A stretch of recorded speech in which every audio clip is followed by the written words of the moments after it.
Welcome, Basstronauts. This is Teal's Bass Galaxy, an endless dimension of fishing legends and degenerates connecting through raw, real, in-person conversations and stories. No, this is not your average fishing podcast. There's no rules, there's no limits. 3, 2, 1, blast off.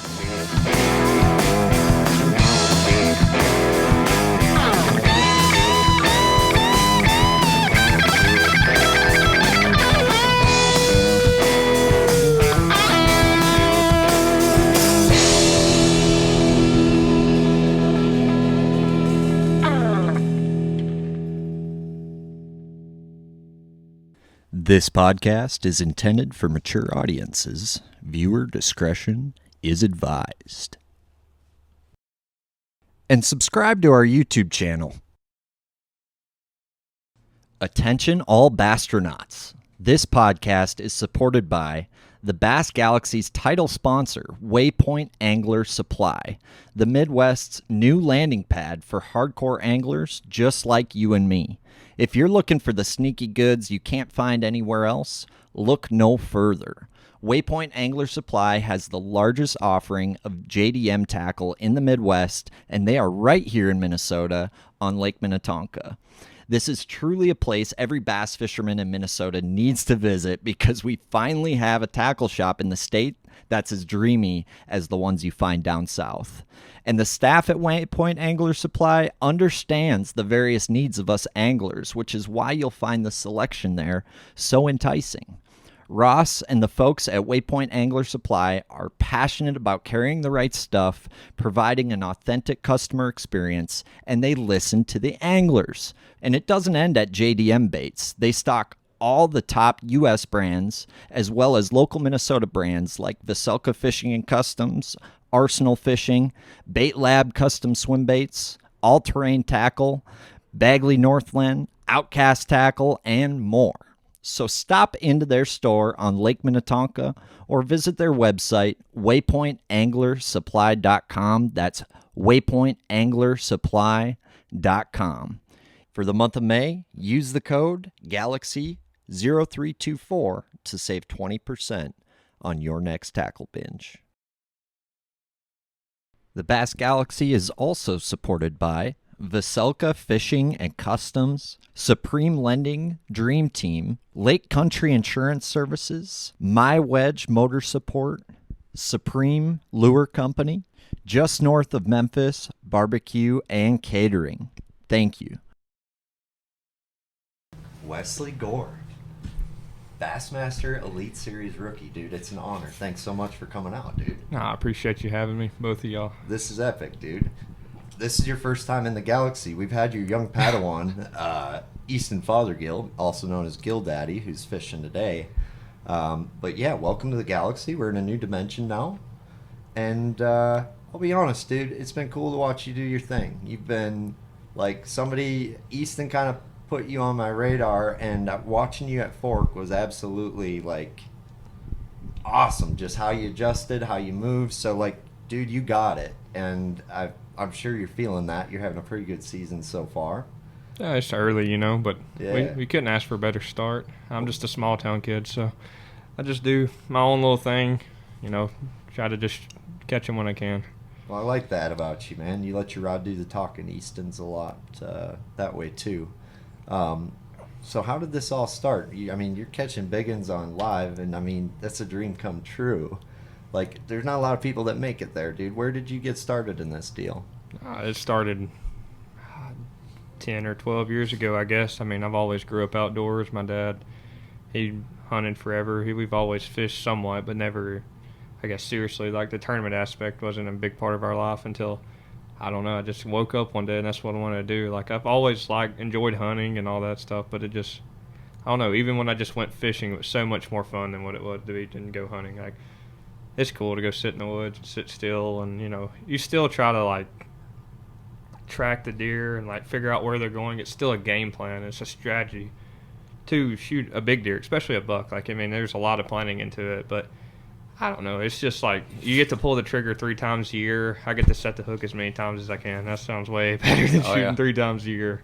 Yeah, because they only let you kill so many. things, right? But you're leaving to go turkey hunting in the morning, right? You said? Yeah, we're going to go try to shoot one in the morning. Cool, man. They're like the smartest, dumbest birds ever from what I'm 100%, gathering. yeah. But they got like really good eyes, if I remember Yeah, right. I got good eyesight. Okay. Pick up a lot of movement. Definitely talking like outside my wheelhouse right now, but like all my friends hunt, so I mean, I think there's a lot of parallels with the two sports, obviously, but even more so nowadays with livescope, and we've been, beating that one to death. But I mean, you sick of that? Are you sick of it? That's yet? all you hear about, especially with the 9 rookies. That's all we can do, I guess, throw at dots. That's what they think. Yeah, dude. How does that feel? I don't care. I'm just gonna keep catching them. I like it, dude. Well, they must have not watched live when you went from shaking a minnow to shaking a swim jig in the back of a creek and catching a freaking big one, dude. I could tell that, like, that frustrates Easton, too, I know. Oh, yeah. I mean, especially where I grew up. I mean, Central Alabama, the Coosa River. I mean, I grew up throwing a spinnerbait, flipping a jig, and swimming the jig down the bank. I mean, it wasn't all this other stuff. We're fishing in the tail race. I mean, we're probably more instinctive than most people because we have such a, I guess, diverse ecosystem. I mean, in 10 minutes, you can be at a dam, you can be in a bluffy section of the lake, or a lake portion where it's actually like fulfilled. There's a bunch of flats, I mean, expansive areas. So, whatever, I don't care. I like that attitude. So you grew up in that part. Yeah, I mean, where the Red Crest was last week, I mean, that's Nahome Lake. I mean, I fished there, Mitchell, the whole Coosa River. I mean, I can be anywhere in Alabama in 2 hours. So, I mean, pretty centralized.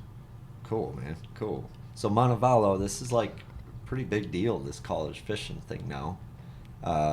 Coach Crawford, he's still coaching? Yeah. He's definitely took it and run with it. He's done a great job.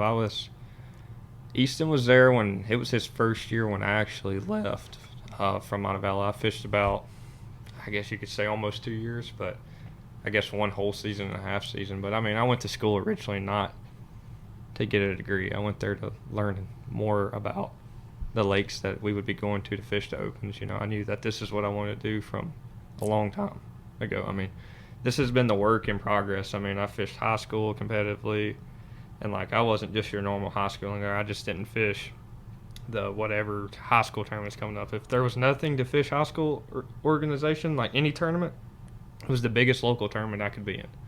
I've always been that guy, like 100%. If there was a $10,000 tournament on Lay Lake, I was going to be in it, like every time. I like that.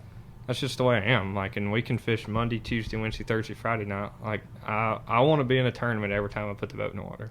Dude, I love that. So, not a lot of people plan their life like that. That's a pretty unique deal, man. That's a pretty unique deal, and I guess it's a hard road, and I guess we're passionate about it, right? But not a lot of people think like that. No, it's a different. You got to have a whole different mindset, especially when that's all you revolve around is fishing. I mean, ever since I was a kid, the town I live in has 2,000 people. They're, you can't do that. You'll never do nothing. So, you know what? You just go out there and you just work as hard as you can. I mean, I come from a middle class family. Work ethic overdoes anything in the long run. So I'm an example of that. That's what I want to show everybody, that you can still do it no matter what the technology does, how expensive it gets. You can still do it as long as you work your butt off. Dude, there's something to be said about that. There's not a lot of work ethic in our youth nowadays. Not anymore, there's not. No, these scopers like just not even working for it anymore. Just handed it. Just playing video games all day. Yeah. I mean, I can't tell you how many nights, like Easton can probably tell you this. I mean, he's relatively young in the experience of being around me, but there's people that I've still been friends with forever, like, and the difference between me and them was how hard I worked towards fishing. Like, everything I done revolved around it 24 hours a day. Like, there's so many times, like, at home, like, if I needed to get better at scanning, I would go out at night and I would learn how to scan. Like, I would scan everything I possibly could and learn as much about the lake as I could. Like, that's how I figure out where I'm going to be in an event. It's not, this is where they call me or that. I don't look at none of that stuff. Like, I go out the first day of practice. I mean, obviously it's changed a little bit because we got 3 days versus 5, which is a big difference. So I don't have like one freebie day or 2 freebie days. I have to make every day count. So now it's like a half day, but like the first day of practice, I will burn a full tank of gas. And all I do is just learn the bottom composition of the whole lake if I can. Really? Yep. Pay attention to bait too? A little bit, but I'm just a big believer in hard bottom. I mean, I just try to find the places that has the most transitions with hard bottom to soft bottom, all that. So if I can find an area that's, 70% of it's made up of different types of hard bottom, clay, gravel, rock, shell, etc., that's the zone I want to be in, because that's where the bass it's a healthier ecosystem. It's more fertile. And then obviously if there's offshore grass, all these other options there could be, that just tells you it's even more fertile than what it could be if it just had one or the other. Yeah, that makes sense. Are you using your high-speed 2D for that?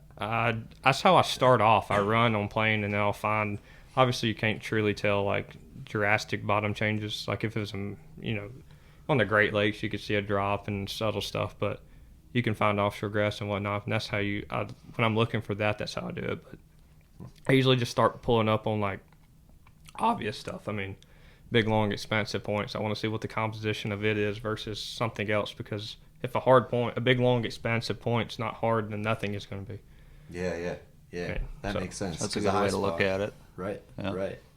That thing, like, changing colors is bothering me. Yeah. I don't know where we put the remote last night. I have no idea. So when you look at a map of a new lake for the first time, how do you figure out where you're going to start? I always start in the biggest feeder creek with the most expansive flats. Okay. So when I say that, it's not like isolated to one depth range. It's where it's like the creek that has the most available 4 foot, 6 foot, 10 foot, 10, 15, 20, etc. Whatever depth range I'm fishing, I want the most of that that's applicable to me, because if I can figure out what zone they're biting in, if you run around and you're catching them in 6 foot off brush piles or 12 foot, and you have a lot of this accessible to you, you can just run around in that zone and have a bunch of places in that creek that you could potentially catch them. And then once I figure that out, I replicate it in other places. Okay. Yep. So I try to like use one creek, and it doesn't always work, but I mean, usually the creek that is the flattest, that has a feeder channel, creek, whatever you want to call it, that has a defined creek channel through it, and it obviously has a feeder in the back. It has a massive population of fish. Obviously that's not statistically unproven, but you could probably go against that in some places, but it got me here. So right. That's how I made it. Yeah. Which is completely different than a lot of things I do at home. Sure. Well, Easton brought up something. This is probably like one of the best fishing advice, like philosophical things that I've ever heard, and he said he learned it from you. Don't fish insane. Yeah. So one day I was telling him, he was asking me stuff, and I told him I'd help him any way I possibly could, with the opens, because there's a big change. I mean, a lot of it is mentally a big step from where you're at. I mean, the people are better, everybody you're fishing around is better. It's just a different environment. I wanted to make sure that if you can fish an 8-hour day and not get beat between your ears, you're better than half the people already. Because a lot of them are beat by the time it's 11 o'clock and they don't have anything. So if you can fulfill a full 8 hours and think fluidly, you can beat most people automatically. Don't have to be better than them. You just can beat them mentally by staying in it. Yeah, dude. Yeah. It's so easy to get stubborn with something that worked yesterday, or something you have just more confidence in, or things like that. And I struggle with that sometimes. I get a little stubborn, and that one resonated with me, dude. That one resonated with me big time. I mean, the biggest thing with that is I can speak from it. I fished the opens 2 years. The first year, if something didn't work out, I was running all over the place, and I mean, I would spend more time driving than I was fishing, which is not no surprise, because I'm a running gunner. Like, I like to have places I can pull up and cast and catch them, whatnot. But I mean, if you get out of your realm, then you're never going to catch them in the first place. So you want to make sure that you're making the best quality decisions all day long. Right. I mean, that's why I was telling him. I was telling him, if you're catching them one day doing this, and you go out there and you're not catching them flipping boat docks anymore, don't keep flipping boat docks. You're expecting the different result doing the same thing.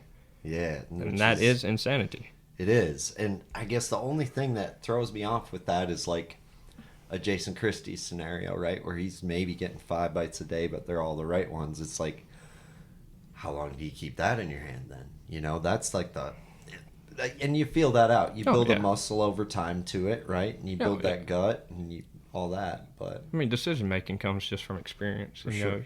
And you also, it depends on what your goal is to do. Are you a swing for it guy, or are you a guy that's like, I'm going to finish the best I possibly can? Yeah. Like, obviously when I'm back at home, my goal is to win every time I put the boat in the water. Like, if I don't do that, then I failed. But when you're fishing around the country for a living, I have a different perspective, and it's to do the best I possibly can every time I put the boat in the water. I like that attitude. If I was to win, I'm not going to know it. It's just going to happen. Yeah. So, like, I don't expect to win. So if I go out there and I catch everything bites and I finish 37th, I can't be mad.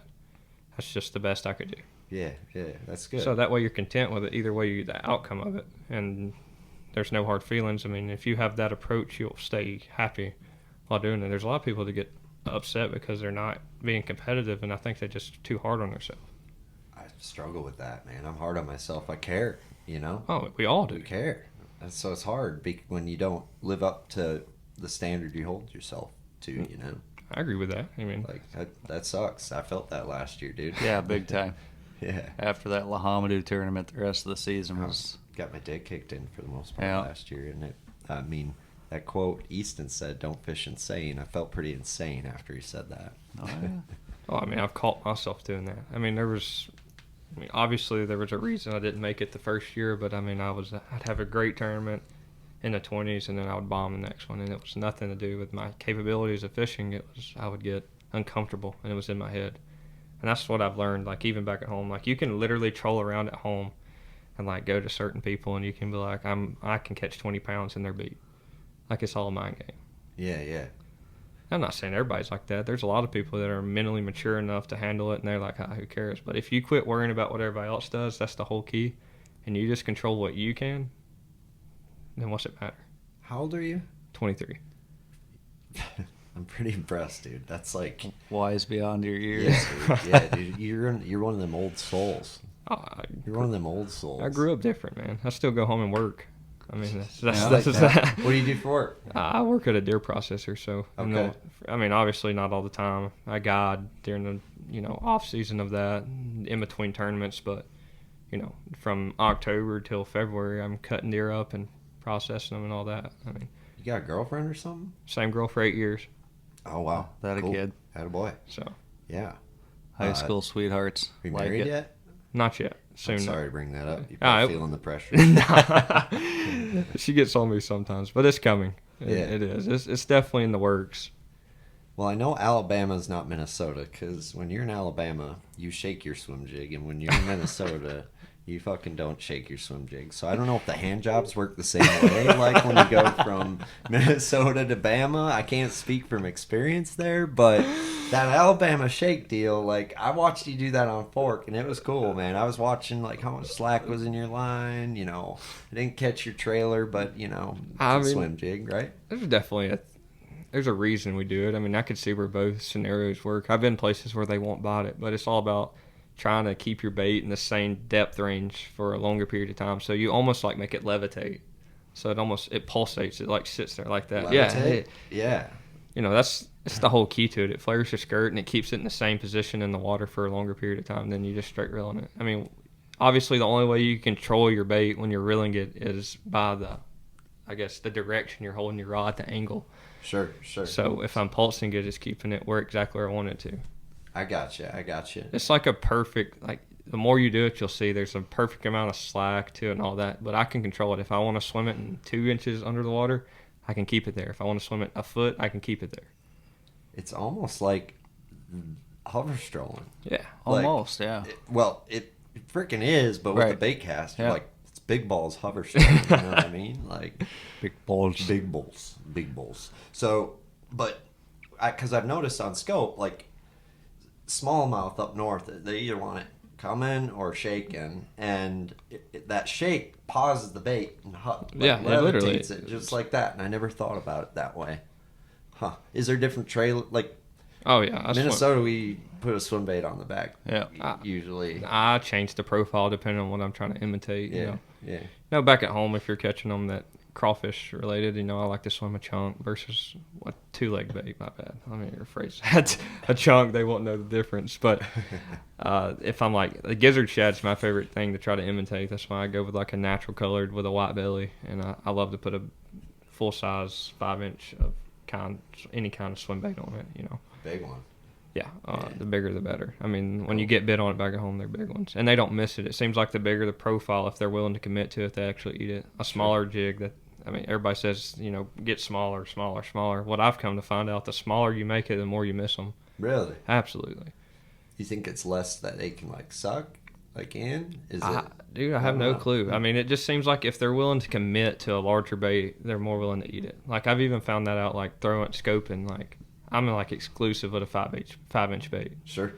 You ever mess with like the 8-inch? Oh yeah, 7 and 5. I like them a lot. Which a lot of times I'll cut down the 7 a lot to probably like a 6.5-inch bait because everything's so.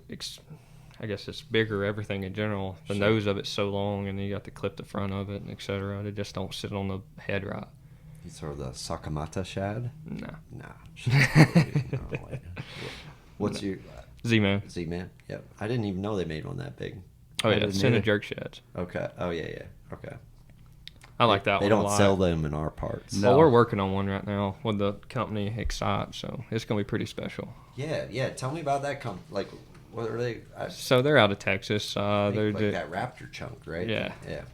I've heard that's a good one to swim with. Okay. I like that one. But it's just a smaller company kind of out of Texas. We're helping expand it, but we're coming out with a scope bait here pretty soon. We're working on it, making sure it's perfect, but it's gonna be the real deal. Like I promise you, I'm not just saying that. Everybody always says that. There's gonna be something different about it that no one else has. Cool, dude. So that's gonna be plastic. It's plastic. Buoyant. Yeah. We'll leave it at that. We'll leave it at that. I mean, it's going to be different from anything that's been on the market yet. Sure. So, I mean, you've been in the sport probably kind of like I have. We're kind of like you're a tweener. It's not like that minnow deal was a deal when you started bass fishing. To your point, like you're running creeks, you're running the Coosa, you're swimming the jig, you're doing the old school southern bass fishing.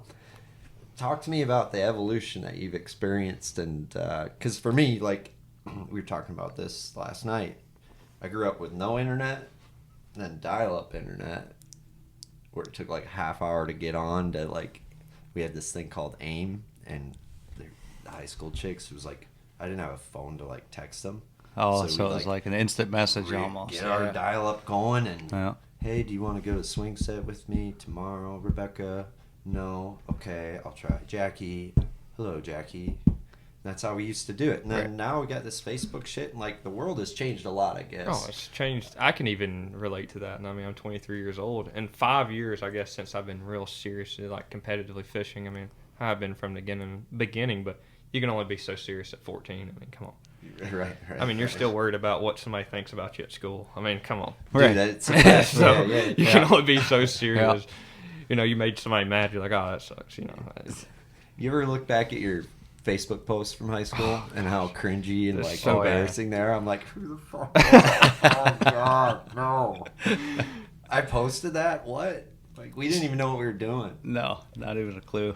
It's so bad. But no, it's changed a lot. I mean, obviously the forward-facing technology has changed the dynamics of everything. But it's all about perspective. Like I'm all for anything. I'm not against one or another because I've done both. I just try to make it a tool that I can apply to different instances. Like, it's not just used for pinging a minnow. Like, that's what everybody thinks it is. That's just not all it's used for. Mm-hmm. I don't care what anybody says. I mean, the people that are fishing brush, like, they're looking at the pile before they throw at it. Dude, so it's a great structure tool. Everything. I mean, I'm just saying. But all you hear about is the guy that's pinging a minnow. Like, if people's been using it for 3 or 4 years, that's just a new advancement for it. And what's crazy is I've been doing that for 3 years. And that's, like, got better, the minnow thing. Like, literally, like, obviously over time, I've got better doing it. But, like, the suspended bite, especially at home, I can't speak for everywhere. Like, 3 years ago, you could catch 13 or 14 pounds doing it.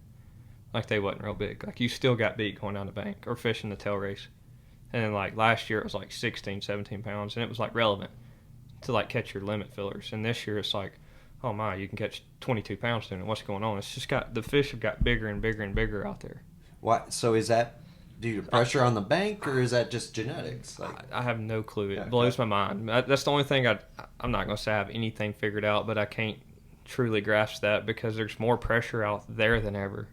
And it's just still consistently like everybody's catching bigger ones out there, and it's like 3 years ago nobody was doing it. I was the only boat, or I mean obviously there was a few boats, but and it's like 13 pounds wide. They blew up.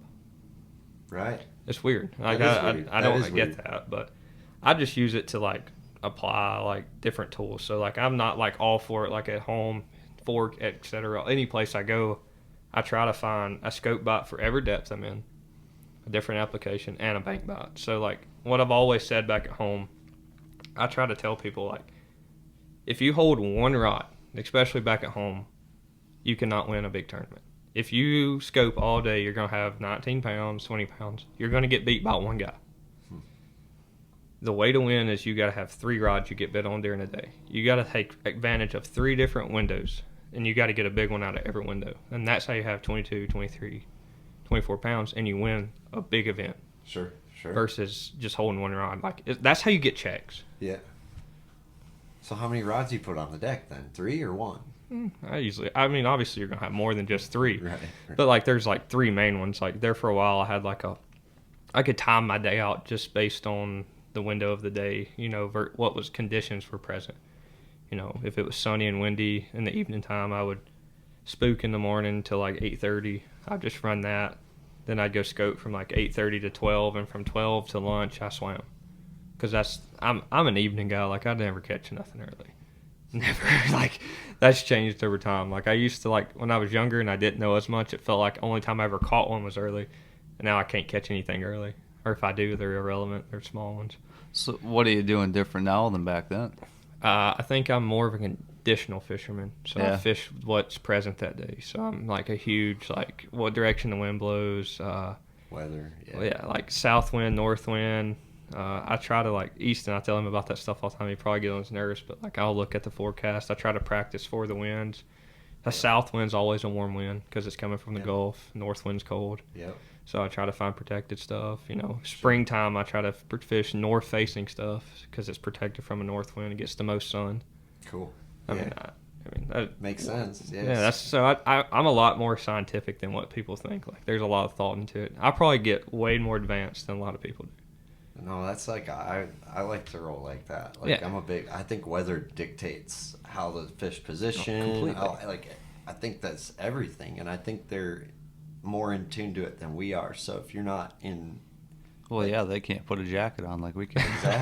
exactly. They gotta go to that warmer water when that Like cold the front biggest hits. thing that's like changed for me is I used to be a big like run to the very back of something and just fish what I come to, and like I just don't have the same success, I guess, from pressure. Obviously there's people that still catch them doing that, but like I try to fish similar setups as what you would in the back. So like the back of all the creeks are like super flat. So I like try to pick out key little flats that are leading into the back of something, or main river flats, and I try to fish them during the day when the wind's on it, not on it, depending on what direction the wind is. That's cool. Figuring out them different windows to me is interesting. Like where you do this in the morning, then 8:30 to 10 you do this. Like you don't have that planned ahead of time, do you? Or is that something you feel out as the day goes by? I mean, obviously you can't nail it down just by looking at your phone, but like you can get an idea of when it is. So like those 3 things may flip. Like the first 2, like to me, I always swim late because, especially like from the fall to the springtime, early spring, once they actually get up there, that kind of goes out the window. You might as well just go to the back of everything and fish it, because what's there is going to be there, and you're just chasing tails pretty much then. But you can actually time it up, especially like in Alabama. Those fish will start thinking about it in December. People are going to tell me I'm crazy or whatnot. I don't care. I can prove it to you. I believe you. Yeah, 100%. I mean, we have mild winters. So you'll have 30-degree weather, and you'll have a warming trend, and then they just flood up there. But they're not going to commit. So what they do is they get on these secondary flats, and you can, time them up pretty good. Obviously, I just try to pick which ones are in the wind versus not in the wind, depending on the wind direction. That's a big thing. Sure. Like a north wind, like I'm not afraid to be in the north wind, but you want to fish the first thing out of the wind in the north wind. Does that make sense? It does. So like you'll get on these like expansive flats, and like there'll be like a dock or something. They'll be behind the dock. Yeah. Versus where you normally get bit on top of the flat, they'll be like behind the dock, or like It depends on how expansive it is. It's pretty crazy. This is neat. I just really figured this out this year. There was a point in time this year in a window. There was no reason for them to be binding up there. It was warm and it got colder as the day went. It's super hard north wind. Hello, Basstronauts. Introducing the new demo program from Veselka Fishing and Customs. That's right.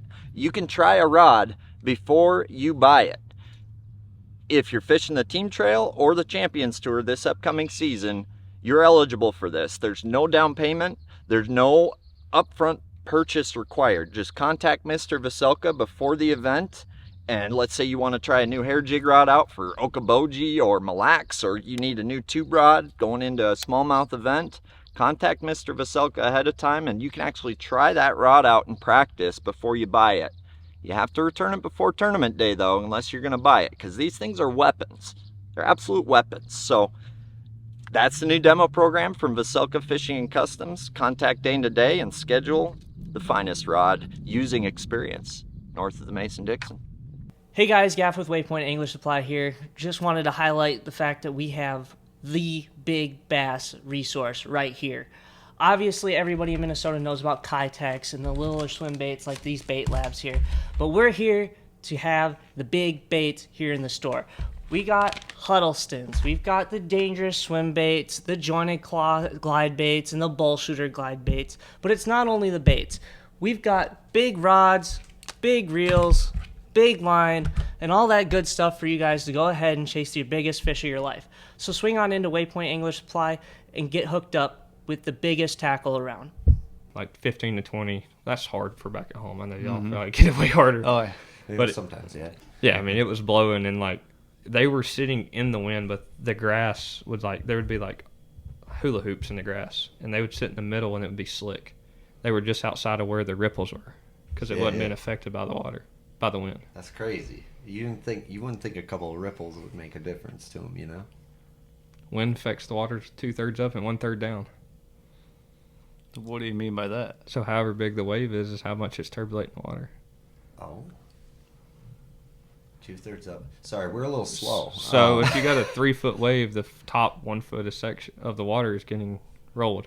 All right.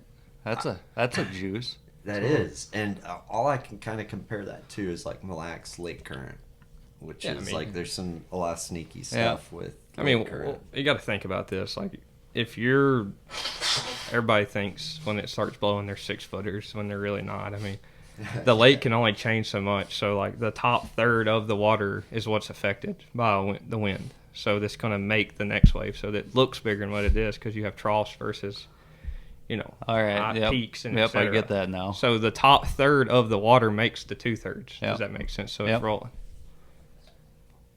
So if you notice that fish sit below that more, or they want to be up in that, how does that affect the fish in the column? They never get that big at home. I mean, our rivers are so small. Right. I mean, you get a 1-foot chop, and you're like, "Holy cow, it's rough out here today." A lot of times you will see scoping fish. It will beat them down off the surface because the ones at home they'll get this shallow, catch them on top water.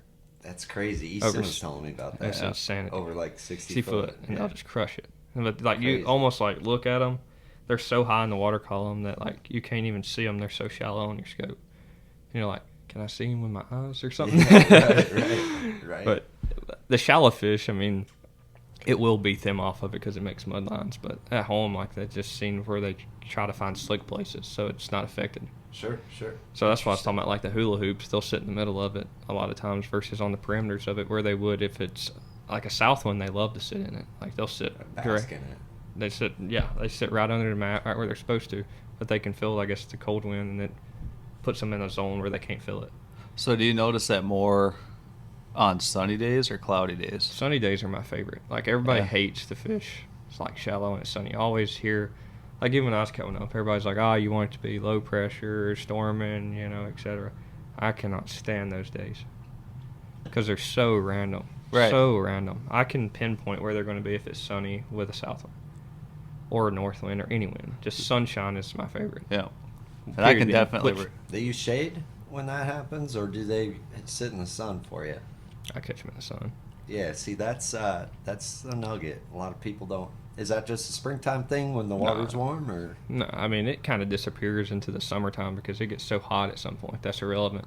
Right. No, but like when you're in transitional periods of time, so like us as people, like in the summertime, especially in Alabama, it's just hot. Like it just is what it is. Like if we could, we're just gonna sit in air conditioner all day. So the best option for them is to be deep. So it's kind of irrelevant then. But when you got like the cold nights and you have weather changes that the lake can fill. So starting in like September, our lakes usually turn because it's still 100 degrees during the day, but you'll get a 50-degree night. And what happens is the lake flips. That's when you can start applying this stuff. And all the way till, May, April. But what I found in March and April is you might as well just go to the back of everything and just fish. I mean, Makes etc. sense. Yeah. One of the best springtime tips I ever got was fish everything back and out instead of out and in. Yeah. You believe in that?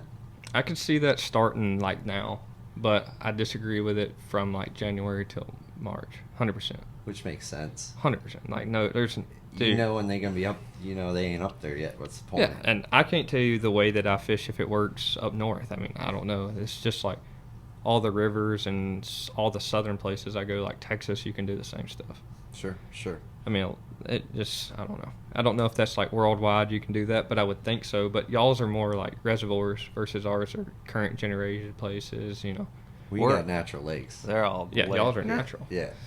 Well, you got natural rivers that feed them, and there's not a lot of lakes of ours have dams. Yeah, so that's something you could play with. I'm truly unsure of that, but I know like back at home in like the southeastern part of the country, like that's a huge deal. Sure.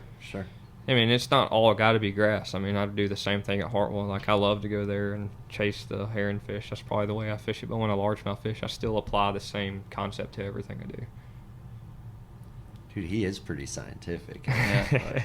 Dude, so how do you feel about smallmouth? And like, I know you had to go north for the past couple years, I guess.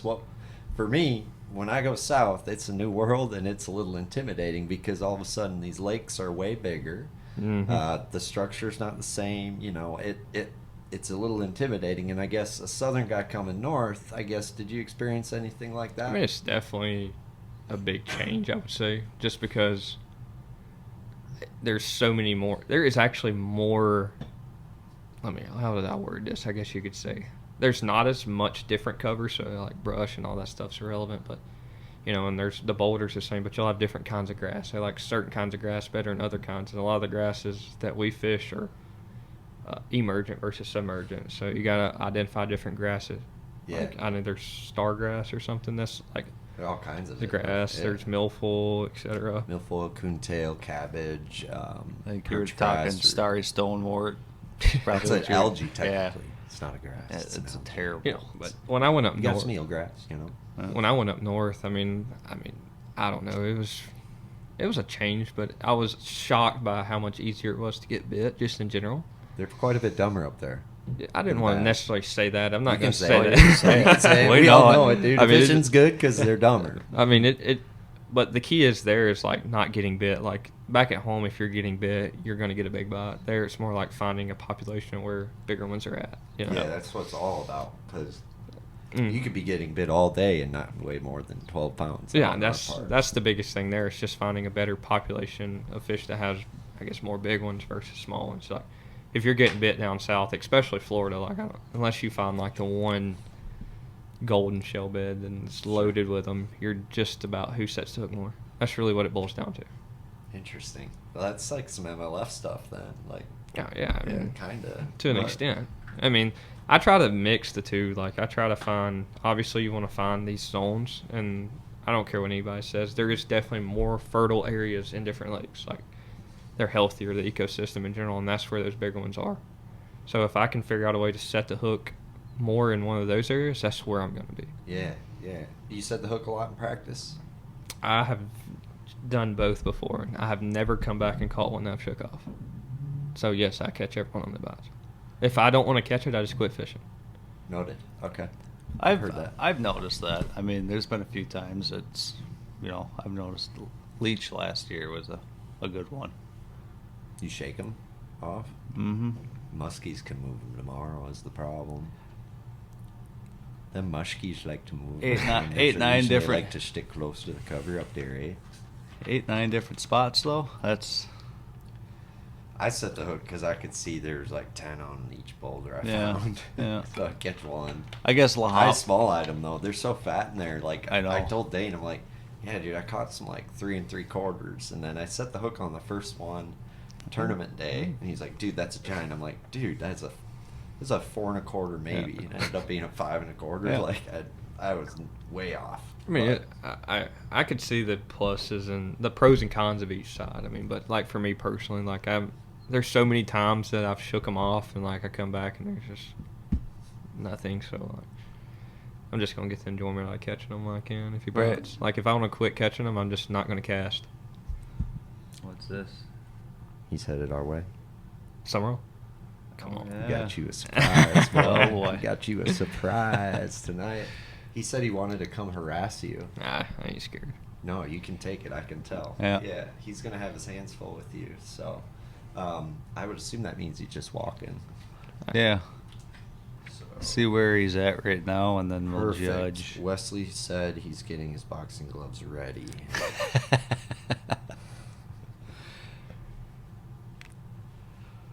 Call me when you get here. Cool. What's been your favorite lake you fished up north? Like, favorite one, like new body water? I haven't been to a bunch of them. I mean, obviously the St. Lawrence you can't beat. I mean, I've been there, Oneida. I mean, that's the only two, I guess, smallmouth fisheries I've truly been to, and they fish totally different.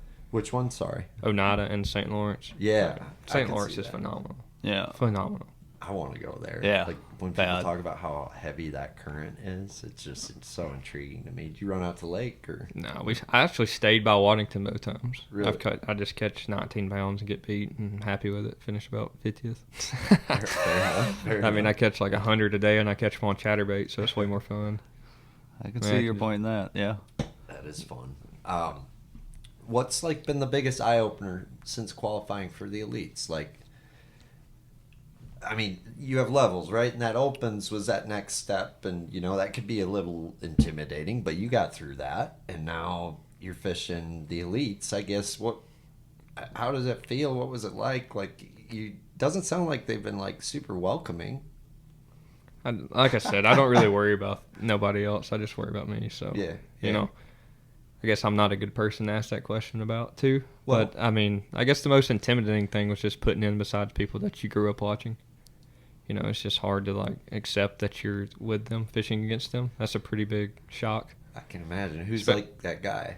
Who's that guy? Dude, I've always Everybody- looked up to like Jason Christie. Like he's kind Yeah. of bad at the ball. I mean, He's about as bad as he it gets. to the bone. I mean, I grew up throwing a spinnerbait and flipping a jig down the bank. I mean, come on. It doesn't you get know. more Christy than that unless it's got a blade on it. Right. Dude, that's awesome, man.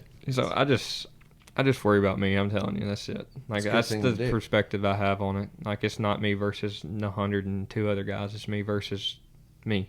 Right, Yeah. right. Well, there's a lot of controversy, like with the opens and stuff. Like Oh, yeah. a lot of chatter about that, and we don't need to name no names, right? But what's like the inside scoop on that? Is there? I mean, is that a thing? And we can cut if we need to cut. Like, I'm not trying to put you in a weird spot, but I'm genuinely curious.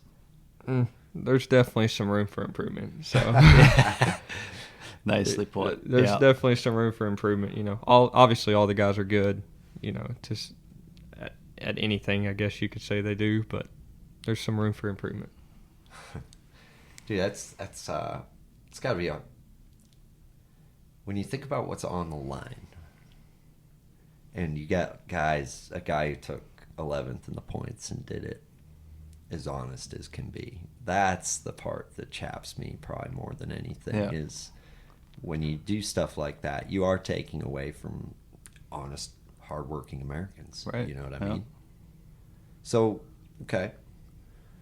How do you feel about the format change? Because I don't think that's something that we've really talked. The 9 EQs? Yeah. I actually think it's the best thing Bass ever done. Yeah. I mean, it makes more well-rounded anglers, you know, rise to the top. It's not just regionalized to like Yeah. one region, you know. And I'm not all the people that qualified through the region. They deserve to be there because they qualified at the time, Yeah. Yeah. you know. But I think it's the best thing that we could have done at I mean, everything's changing. Jobs change all the time. So I think it's the best for what is in the sport right now. I don't disagree with that. No. I don't disagree with that. The cost of trying to do it is a lot more, but that's what the sport costs to do. It prepares you. I mean, obviously, Exactly. financially, it teaches you on a small scale relatively to what you're going to do. If you may qualify, you got to learn to travel, be away from home, because that's a big thing. You know, I'm going to be honest with you. I love to be home. I mean, burning the roads up, I like to be home. I'm a big family person. I want to be around my mom, my dad, my girlfriend, all those people, the people I care about. Yep. You know, that's where I want to be. So I go off, do my job, and come home. You know, I don't go pre-practice. Don't do any of that. None of Never that. have. It's impressive to me, man. It's impressive to me. So, when you're not fishing, you're spending time with your family. Yeah. But what else do you do? Nothing? I guide. I mean, You I do stay some guiding? super busy guiding. I Cool. can guide every day I want to. How much to get a day with Wesley Gore? 500. That's it? That's it. Full day. You're a cheap date. Dark to dark. I just feel like I'm stealing from people if I go more than that. I'm a normal person. I put my pants on like you and them. Well, that's not what I meant by that. No. That's meant my that perspective. You spent a lot of time and you've earned a reputation of I agree knowing with your that. shit, and people, I mean, that's worth something, and I'm sure there's, a lot of guides charging the same amount Oh, yeah. that ain't spent the time that you have, man. And I'm saying, like, yeah, you put your pants on the same Oh, way, yeah. but you spent more time on Lay Lake than me, okay? So we ain't wearing the same pants today, okay? I got that, but I just can't make myself do that. It's just I see that. I respect that. Yep. It's just a moral thing. Like, I can't do that. It reminds me of that country singer that came out recently, Richmond, north of Richmond. Yeah. And like when the concert venues Oliver would charge Anthony. more Yeah. than like he wanted, he'd be like, I'm playing there then. Yeah. They should pay $40. That's it. Yep. Yeah, I I mean, like I that. just I like that. It's not nothing against somebody that does more. To each their own. I can't guarantee you a 10-pounder. I can guarantee you that you're going to catch fish and I'm going to teach you something. How much do I got to pay for that guarantee? Jeez, I don't know, a 10-pounder? Yeah. Oh man, no, we'd have to go a lot of days. That's I caught one all year last year. One. It was Hey. the only one on the whole lake That's that more than anybody I've caught. got. It's more than I got, man. So, do you feel a lot of pressure with guiding, or is it pretty No, easy to turn? It's pretty relatively easy. You know. What about when Helen can't cast? There's always applications you can go to. I mean, there's still other ways to catch fish. I just can't tell you you're going to catch 4-pounders. You know. Right. I still got places that you can go and drop on 2D and catch fish, you know, et cetera, whatever you want to do. You know, there's places like that, but I try to plan, you know, my trips to a lake that is applicable to do things like that. So I try to get information around people. I'm not against somebody not being able to cast, et cetera. I'm glad that people are getting into the sport. I want to teach you, but I can't teach you how to be a professional in 8 hours, you know. I can get you functional, and you can better yourself by practicing, and you will improve throughout the day. But like, I can't expect you to run up in the turbines like, hey, we're gonna throw out here, you're gonna float it back here and hit this rock, you know, keep your line semi-taut. Yeah. You'll feel him when he bites it in the 8-mile-an-hour current. You're like, nah, you can't do that. So I try to make it like pretty simple, just depending on what, you know, how advanced each angler is. So I try to I call all my clients. I'm like, and take it for how you want it. I'm not trying to be a jerk. I'm just like, hey, what's your experience, you know? Yeah. Yeah. So it helps me to make it the best trip possible for you. Absolutely. Get your money's worth out of it. Yeah, because Yeah. I'm in it for everybody else. I mean, I'm probably pretty selfless when it comes to that. Like, I want them to enjoy it, not me. I can go any day and catch fish. How many guys will pay you to like guide them that have a tournament out Oh, there? that's probably a lot of my business. Like 90%, Mm, 80? 60. 60. 60 or 70%. How do you handle that? Like, I've looked at it. That was a piece of my life that I'm past right now of fishing back at home. Yep. So that's the way I try to look at it, is just to help them. You know, obviously I don't give them every nugget. You know, you can't do that. I still hold some back, but you know, you throw them a bone every once in a while, and if they go and replicate it, then that's good for them. yeah. Throw them a snack, you know. Speaking of snacks, I heard in a podcast you're pretty like well versed in your snacks. Was it honey buns? Oh yeah, dude. I'm a little Like Debbie some person. Little Debbie's. Pop Tarts, honey buns, Oh, let's see what else we can eat. Donuts. I'm pretty bad. Slim Jims too. I forgot about them. Oh, shit, man. Yeah. Oh, I feel like that's a heart attack in a stick or Man, something. we put them things away all season I'll long. eat them. I'll eat them. I don't know what's in them. A peanut butter and jelly sandwich. Yeah, I guess. It- If I get up That's early what enough we to made make it, last night. Yeah. I gotta wake up and do that or make it the night before. Yeah. Dude, meal prepping with tournaments and traveling is such a pain in the butt. It's so bad. Such a pain in the butt. But I bet, does that girlfriend make sandwiches for you? And when she comes, It's she not will. her job, right? It's No, no. no. You know, this isn't a sexist question. No. Well, when she comes, she'll do stuff, but she honestly just tries to stay out of the way because she sees how, I guess, invested I am in it. She helps every time she can, Cool. any way she can, in anything, no matter what it is. Well, she's a lucky gal, I'll tell you that much. I don't know. She begs to differ sometimes. Gotta go pick them up. Perfect. I'll get the juice. I will and be not back. tell you.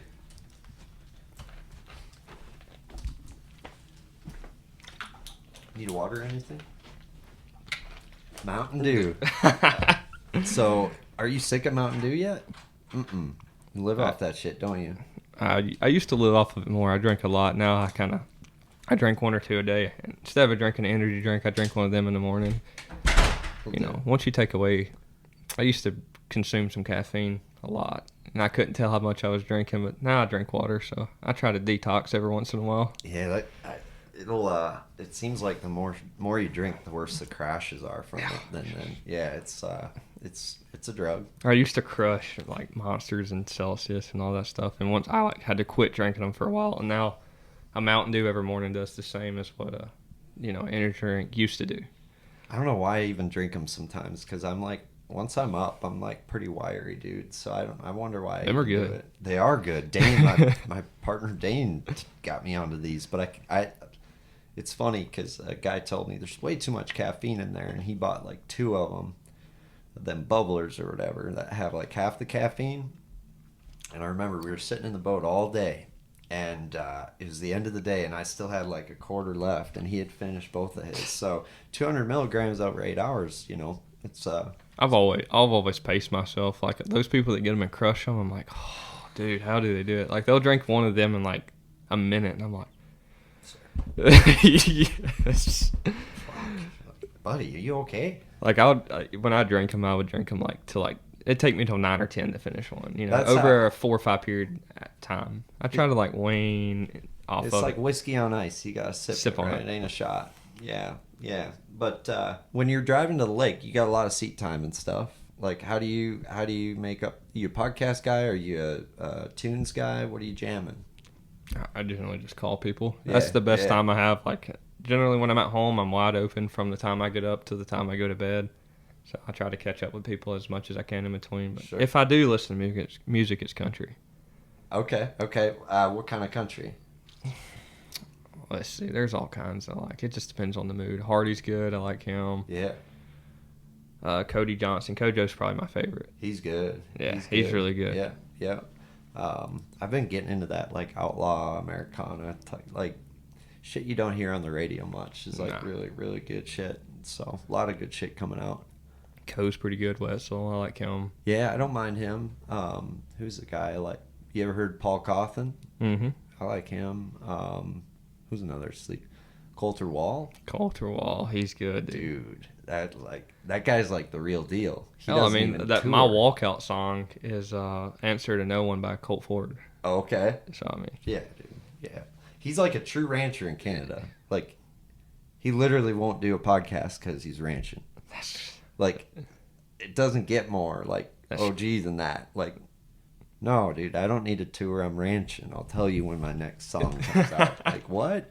He's probably like playing it on, like, literally on the fence looking at his cows, dude. Like, that's real. That's real, dude. So, there's all these terms down south that, like, you got these things called hollers, right? What the hell is a holler? I guess you call it Down in the holler, it's like a ditch. I guess it's between two hills, a ditch, a ravine, whatever you want to call it. Isn't that a creek bed? It's a If- holler? If there's no water there. Then it's a holler. Yeah, there you Okay. go. So a holler's a dried up creek bed. Fair enough. See, we're teaching people things. Or, This is or a people are runoff. learning stuff. A runoff? That's what we call them up north. Yeah, runoff. Yeah, ditch. holler, you know. Yeah, go fish by outside that holler. All right, what are some more? There's like... Oh, we come up with all kinds of crazy stuff. Yeah, dude. I want to hear some Southern lingo because, like, we come from, tater tot hot dish. You know, we got like a different world up in Minnesota. I mean, I don't know exactly. You put me on the spot. I mean, I guess in general we say y'all a lot, which is like just a general term for people. You know, a group y'all. of people or ain't. Yep. So when I went to Kentucky and I visited a mentor of mine, Doug, I learned that I was a Yankee, right? And then I also learned that Doug was a damn Yankee because he ain't left yet. Hold on here. Cody's calling me. Yes, sir. Teal's Bass Galaxy.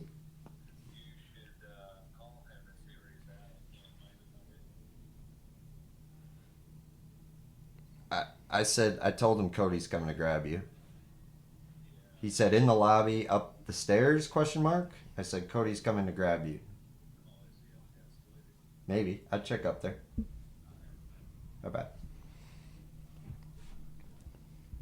Holler, y'all. Oh, gigging frogs. That was something I learned. We do all kinds of stuff, Do dude. that. What's some redneck shit that you guys do? It gets pretty far out there. I can cut. I mean, Gets Western.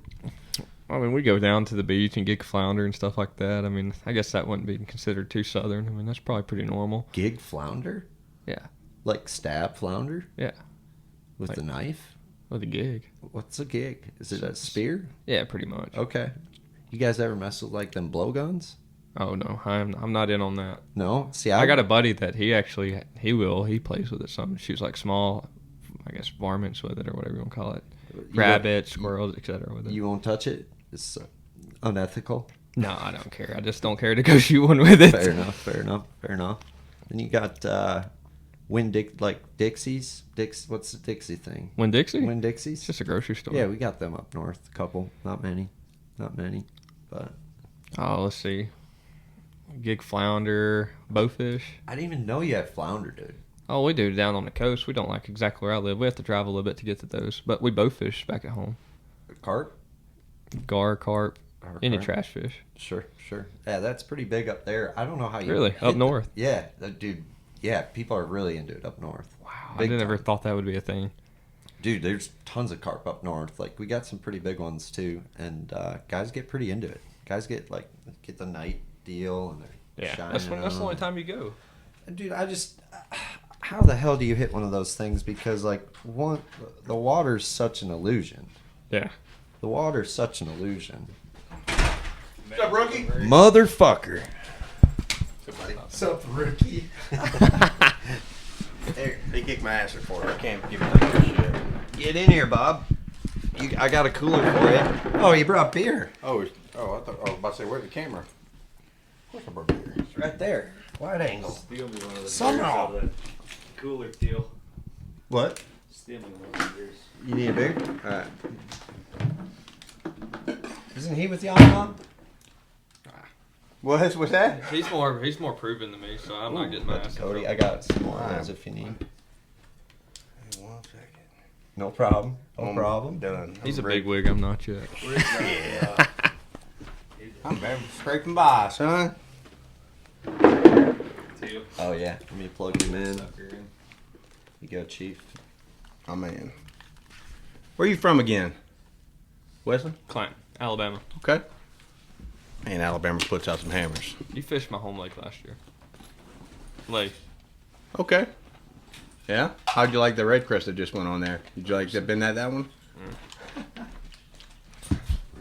It would have went down different. Yeah? For sure. There's a lot of people it would have went down different with. You know, it was his tournament to win, Dustin's. Yeah. I mean, he saved that stuff the last day because he knew nobody else was going to find that river stuff. No. I mean, there's so many people that are so good back at home with that would have, you know, That obviously current, they're that not. current rock pile stuff. Yeah. I mean, Them spots just getting at the bottom of that river. I mean, it's not terribly deep. no. I mean, it's just, They just sit down there, let the current bring it to them. That's the fattest ones in the lake, probably, huh? yeah. He's good. I mean, that's what he's good at, is fishing up the river. Right. Sumrall, we were just talking about Wesley and the fact that, he was really worried because he's a very one-dimensional angler. He only knows how to use 3 different lures, and they're 3 different sizes of minnows, and he's really worried about getting bullied on tour this year. Right? No.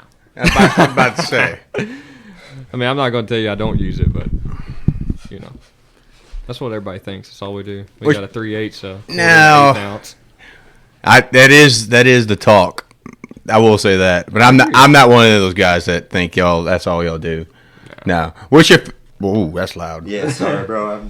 Most tournament anglers and guides are not covered fully or properly. Most insurance policies don't cover exposure due to tournaments and guiding. Taking the chance of using the wrong insurance gives the insurance company an out when settling a claim. How will the insurance company know that you're fishing tournaments or guiding? Well, social media is their #1 resource. And guess what? They use it. Lake Country Insurance offers one of the only products that can cover both tournament and guiding use in your vessel. Anglers don't seem to hesitate spending $50,000 to $100,000 for a boat. Why risk that large asset, all because you wanted to save a few extra shekels? Are you nuts? Call the folks at Lake Country Insurance today and make sure you have the proper coverage for your boat before the unexpected happens. Call 612-285-3113 today or visit their website, lcisagency.com. That's lcisagency.com. Are you ready to reel in your next home purchase or refinance? Supreme Lending's Dream Team can help guide you through the entire mortgage process, from pre-qualification to closing. They have a wide variety of home loan programs in their tackle box, including down payment assistance and first-time homebuyer options. Just ask me. I trusted Aaron Dagas, a bass fisherman just like you and me, and Supreme Lending's Dream Team to help finance my first home. Contact Aaron Dagas and the Dream Team today by scanning the QR code or giving them a call at 763-326-0677. That's 763-326-0677. Did I catch a 7 in there? Or visit their website, aarondages.supremelending.com. That's AARONDAEGES.supremelending.com. What's your favorite way to catch them? Swimming a jig. Yeah. Period. Alabama boy. Yeah. Yeah, I'm with you. Hey, I grew up going down the bank. That's what I was telling them. I mean, in the river, throwing a spinnerbait, flipping a 5/8 ounce jig, and That's what I'm swimming talking a about. jig. So You can do it. No, you just got to change with the times. I'm trying. I just feel like I'm 2 years late to the party. You and me both, Chief. I mean, look, I'm just going to say one brand last year, and it was not the deal. And then I got the deal this year, and it's like my eyes are just open to how bad I just fished an entire Elite Series season. Oh, it's a game changer. At a disadvantage. And, dude, if you do that, you're robbed. Like, you're not fit. Dude, it's like hitting the Powerball if you're at a disadvantage against 100 of these guys. Yeah. You have to have the best of the best every day, and it's got to work. And yeah, that's my eyes been opened up, dude. Oh, completely. And the more you use it, the more you'll learn about it. I mean, That's I right. thought I figured it out. Like, I've had it probably 4 or 5 years, and obviously I wasn't fishing elites 4 years ago, so I spent a lot of time getting better at it. Yep. And learning how to utilize it in different applications. But I mean, the more you use it, the more you'll learn about it. Like, Yep. what you think you think you have it dialed in now, you'll in a year from now, you'll be like, dude, I was just like, What was I doing? What was I doing? And I do that. Like, Yep. when I did it for a year and a half, I was like, I got this thing perfect. And then, like, now I'm like, dude, I was so lost still. I'm one of those guys. Like, I have it dialed in now where I can really, really see with it. Let me ask you a question. I don't know if you want me to answer it on here, but what's your front unit you're running? Your main forward? Garmin, Which one though? 8616. 8616. That's the one I keep getting told is the deal. That's the deal. I just bought the 8400 12. There's a big difference. Damn. you keep the receipt? I didn't pick it up yet, but maybe I can pay the difference and get the 8616. I mean, I'm not telling you it's like that big of a difference, but I mean, it's going to help you in just terms of That's what looking I mean. at it and seeing stuff. I mean, it really amplifies your view. I mean, and you can see way farther. Yeah, I'm hearing like 90. My deal is like the shallow deal. How far you can see them out shallow. What's your shallow like? That's relative. Well, I got the Echo map right now, and it's like How far can you see your bait? That's what I got. I'm having trouble seeing my bait. Now, I will say this. I'm adjusting my mount right now. I do not have the 0 degree mount, but I got one coming. I'm picking it up, so I'm going to be able to mess with that. My bait, perfect conditions, I can see my bait 60, 70. Oh, no, that's not good. No. And when I go shallow, I got to bring my stuff into like 55 to be able to catch one. Well, this is what I've learned about it. Everything's about proportions. Yep. So, like, dimensionally, if you're fishing over 50 foot of water, I don't ever run mine 50 foot deep. No, Who cares right. about that? The deepest I ever run mine's like 35.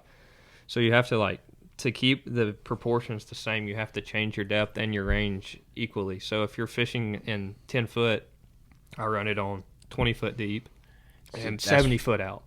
You don't want to be able to see 100 up shallow. Right. Because you still got to be able to see the fish, right? Yeah, well, if you keep changing the proportions, you'll never be able to tell how big they are. Yeah. That's the thing. So if you can try to figure out how to keep them pretty similar, then you can always know that's a big one. Or, I mean, everybody thinks you can say, oh, it's a 7-pounder. You can just tell how long they are. You can't tell Absolutely. how big around they are and all that stuff. You can say, oh, that's a bigger fish That's versus the one not. that you stay with. Yeah, exactly. So, Yep. like, when I'm out, like, at Toledo, I was running it, like, 30 to 35 feet deep and 110 and 120 out. Yeah. Yeah, I was at like 70 out. I can see my bait splash at 110, Which transducer are you using then? 34 Okay. Yeah. What about that other one? Was it the XR. Yeah. How many votes are you getting to your stuff? How many votes are you getting at your head? 13 and a half. Yeah, I'm getting like 13.1, which I think is good. What? Everybody's talking about 16 volt battery. Once you get to 12, it's the same. You're okay. That's what I was Gotta be figuring. above 12. It's all the same. It cannot process more than that. Right. That's what it processes. It's got a certain output, and that's See, dude, where like, it's at. I've been hard headed, and I'm like you, dude. I made my living up shallow.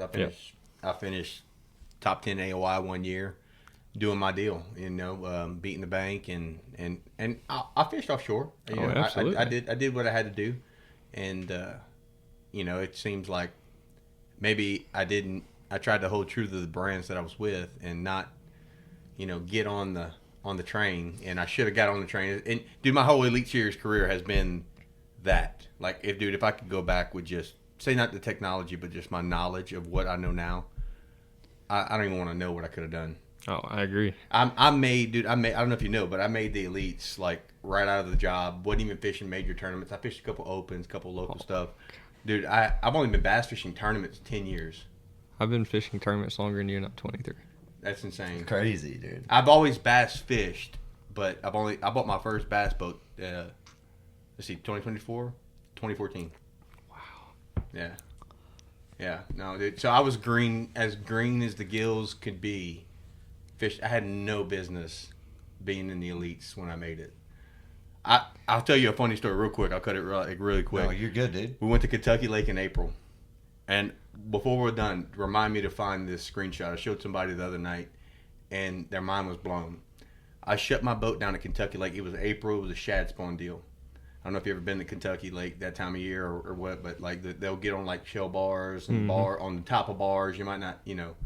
I shut my boat down. The first stop I made in practice, and just out of a point going into a creek, and it was filthy. Like when I tell you filthy, like the point was 100 yards across, and they were just dotted up. And I was like, man, so everybody's talking about the Asian carp deal, right? So I'm like, man, maybe that's carp. So I just had a sea rig tied on. I threw a sea rig in there and had a boat kind of coming, and I kind of just pulled and just shook one off. Immediately, it got bit. And didn't even know what I found, dude. Like, I had no clue that I just found the winning school that I could have blasted them on. So I went up into my practice, like flipping bushes. I was drawing the lake down. So those fish are going to stay there. It was at the mouth of a creek. Like, they're not going nowhere. And I went flip bushes day one, caught like 16.6. I'm stressing about making a check because it's like my 30 lead event. Worried about the payment the next time, what's coming around. So I said, well, I'm going to start there. You know, buddy told me he was catching someone on a spook. I'm going to start there with a spook just because maybe I catch a couple. I pull up there with a spook, and like in 30 minutes, I just had like a 7-pounder and a 5-pounder fighting over it. And I catch the 5-pounder. Like, dude, I don't even think I had a swim bait in my boat. Oh my god! It was like 5-6 foot down. It was 8 foot, and they let me idle over them that first day of practice. That's insane. And this wasn't in the current. Down scan, 8 foot of water.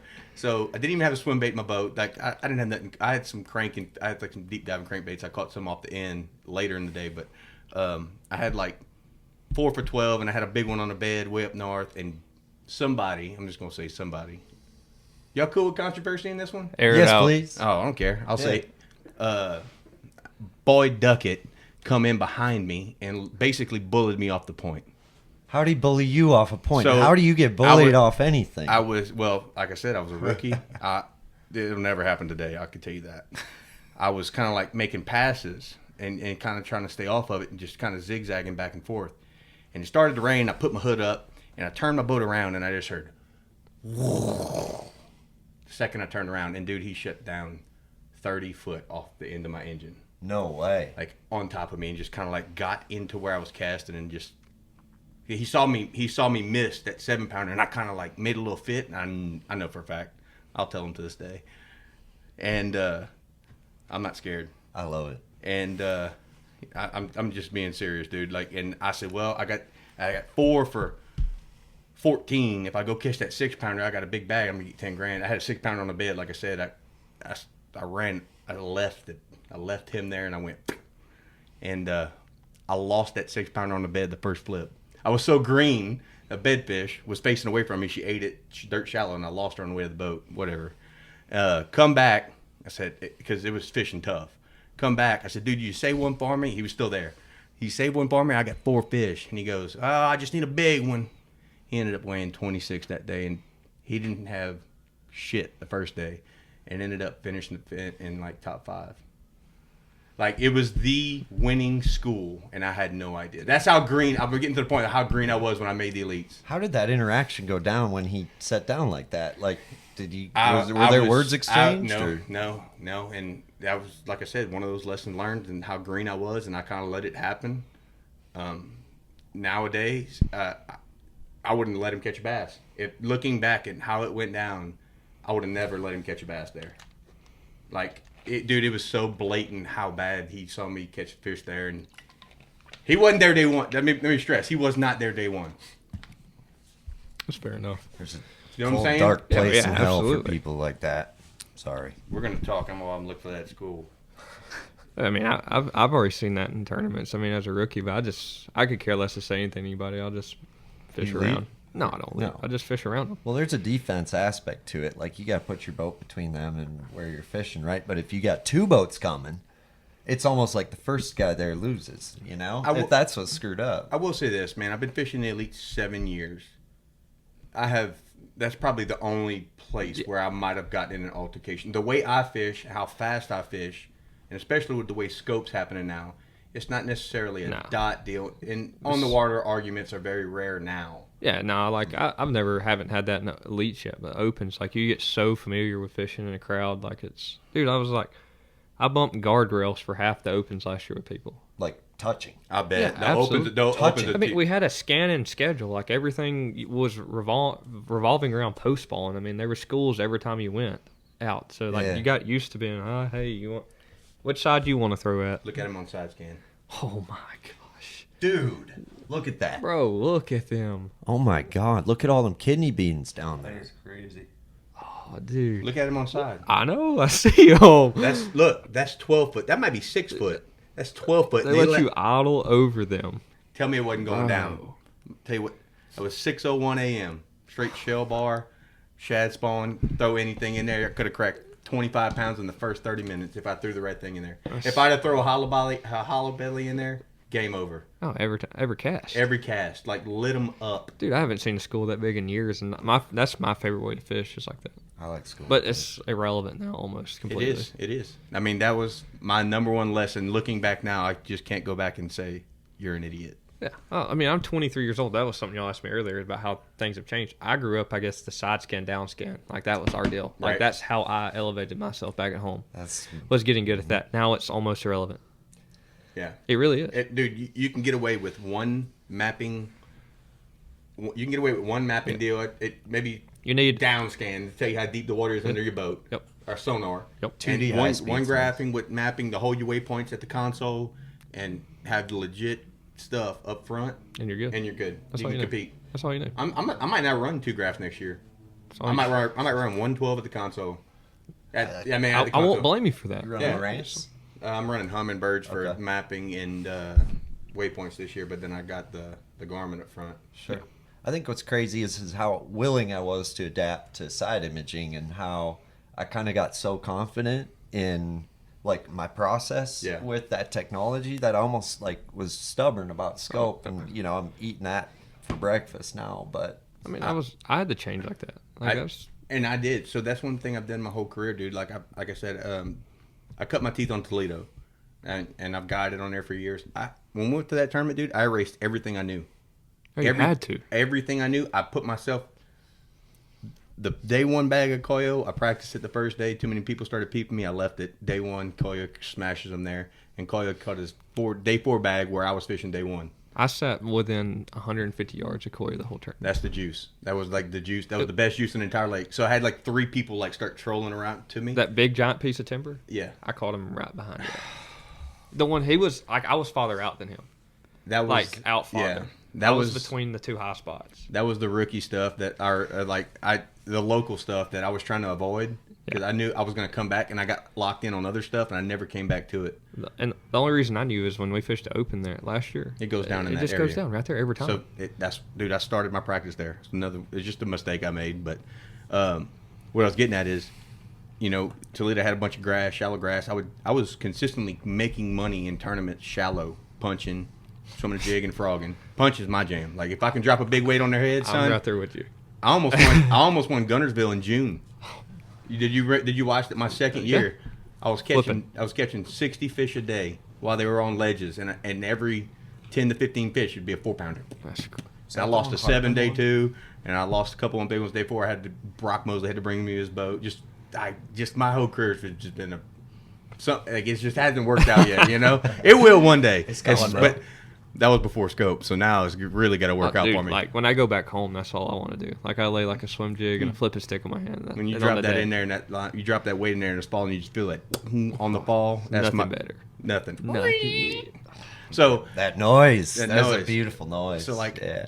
I knew I was getting beat on like deep schools, and this was before I made the elites. But like, I just got out there and started idling and taught myself. Like, I'm not gonna be hard headed and let technology and what I know is winning fish me out of a job. You know what I'm saying? I'm not one of those guys. I want to get that out. Like, Oh, you gotta do what you gotta do. I gotta do what you gotta do. Hey, look, we're all here for the same reason. This is to enjoy ourselves and make money, and this is what we do for a living. What's your God the honest take on it all? With scope, Yes, I'm not for it or against it. I'm with you on that. Okay, But I think we need to limit it to at least one. absolutely. I don't care. I wish I'd take it away. I know you. I love What? that. So yeah, Really? Absolutely. that's a man confident in his abilities to find bass and what he knows to go do, and he grind. You're grind. If you're from Alabama, you're a grinder. Dude, I promise. I know. Take it Yeah. away. It's Well, I not get going to it. change the dynamics for me. It It will just for makes- a lot. It will for a lot of people. It's just like now you have to practice for a scope bite. So if you take away it, then you don't have to worry about it. You just Yeah, practice yeah, straight yeah. for Yep. fishing. Yep. Like Yep. it's not like yes, I I, suppose, do yeah, it, that but I makes have sense. to spend 2 days of my practice to practice for it because it's going to play every time we go Every some. every tournament. So if you take it completely away, then you don't have to practice for it. Then you can just go back to scanning and finding stuff Yep. and fishing the bank, subtlety, stuff like Yep. that. It's starting to sound like you're maybe more against it than for No, it. I'm not Mr. for it King. or against It's like you said, and I totally agree. Here's my whole take on it. Honestly, I don't care who it pisses off. Dude, we're a top tier elite level Yeah, sport. absolutely. If I can't afford to rig my boat with 4 transducers, sea brakes, $30,000 in screens, Yep. and they hold their advantage. Like when we go up north, those transducer on the transom, they're gonna dominate. Like I don't even have them. I have one transducer. Yeah. What time we spend trolling, they can just idle and just throw their trolling motor down and hunt that fish down. You know. Oh, I agree. Like, so would you Kobe Bryant didn't have sneakers that made him jump from the 3-point line and dunk every time. Tiger Woods didn't have a driver that made him hit 700 yards. Right. Barry Bonds didn't have an aluminum bat. He might have had some steroids though. And what was that? That was illegal. Yeah. If they did his have dick those got things, smaller. there was. I mean, in any elite level sport, top tier level sport, says regulations, and I just feel like there needs to be something to regulate it. Give everybody the same technology, and that way skill, and that's when you can be able to say that guy is the best angler in the world. You know what I'm saying? Not because he's got more technology on his boat. That's what I think. Yeah, and bring it down to one. I may see the best man win. both ways though. Like this is why I say I'm not for it or against it. If they take it away, I don't care. I'm just saying if they were to do that, it's not changing it for me. No. Yeah. It's I just like making that. it easier. I'm the same But way. when I say, like, right now, I'm not saying it's easy because it's definitely a task to learn how to be It's not efficient with the live scope. Like, I'm not throwing that against Oh, anybody because I know, yeah. I mean, I'm good at it. I mean, that's what right, I'm really good at it. There ain't nothing wrong. So, but I agree with what you're saying. It's not as instinctive. I can agree with all of it. I'm very neutral with it. I see I'm with both you. sides. I do too. I'm exactly with you on that. Like I promised. 4 transducers to me makes the most sense. You get 4 transducers total, right? You're gonna have a 2D high speed through the hull, probably a side imaging transducer on the back, so- and then 2 up front. So the way they'll ride it, if they ever do anything, it'll be like 1, hopefully not 2, but it'll be 1 or 2 live time transducers. Yeah. Is how they'll ride it. So you can have a back transducer or whatever else you want, but that's how. If they ever do anything about it, that's how they'll do it. I'm predicting. Yeah. But I'm with. If they take it away, that's how. If you give me a yes or no, nothing in between, I'm gonna go no. But I will most definitely settle for just one. Yeah, no, I agree with that. And that's what I'm saying. It's like, I'm neutral. I hear both people. Like, people come to me, and everybody thinks all I do is look at the screen. Well, for now, yes, because you have to be competitive. You have to. But Just I'm right there with you. You know, but at this point in time, I don't care. Do whatever they want to do with it. I'm neutral. I'm with you. I like that. Dude, I respect you for that. I mean, that's it. That's the tales of an angler that just wants to compete at whatever's at our hands. I love what I do. I'm with you. I love it. You know what? I mean, fork. I didn't catch everyone doing it. Dude, I flipped boat docks. Yeah. Yeah, and swam a jig. You swam a jig. I saw that. I caught I'm a like, 6 that's a gangster swimming a move. jig. Heck I caught yeah. a 9 on the 3rd day flipping a boat dock. I caught a 5 the 4th day flipping a boat dock. Like, I was catching them doing everything. I like that. That's like where I use different windows of the day to do different things. Like, if it was overcast through the first day, I just scoped all day. Yeah. But when it got sunny, I was like, I'll go swim and flip late. Dang, I find the scoping bite got better when it was sunny. No, in the morning it was so much better. Really? So good, dude. I caught 3 for 26 in 10 minutes the first morning. Ugh. Yeah, I missed that day. So I heard some people caught them really deep, and I heard some people caught. Yeah, who was telling me that last night? Said he stayed over 35 foot the whole tournament. I don't know. And Who was that? I think A it was West- Trey that called him like the that. little shark dude, rookie. Trey McKinney? No. McKinney McKinney was shallow. Shorter Shorter guy, stockier guy. He had his live Tompkins. on. Huh? No. No, He had not his him. live. Oh God, Robert Gee, Robert Gee. Yeah. He did all right in that tournament, did he? Not Fork. Caught him at Toledo. Toledo. Okay, never mind then. It was Trey that was fishing super deep at Fork. Was he fishing super deep? He was like out in front of the dam. Then he fished boat docks like day 4. Well, it was one boat dock. One boat dock. It was one pocket. I got you. Yeah. It was a juice pocket. But I was like in between them. Like I was too far out in that tournament. So like I just, like I was telling him, I don't pre-practice nothing. I just figure it out when I go there. I'm the same way. And I got there and like I noticed that there was a good bite in like 7 to 15. So I would jerk the 7 to 15 foot zone in the morning. Then once the sun got up, I would just follow them in because it was warming because we had a massive cold front. It pulled them back out there.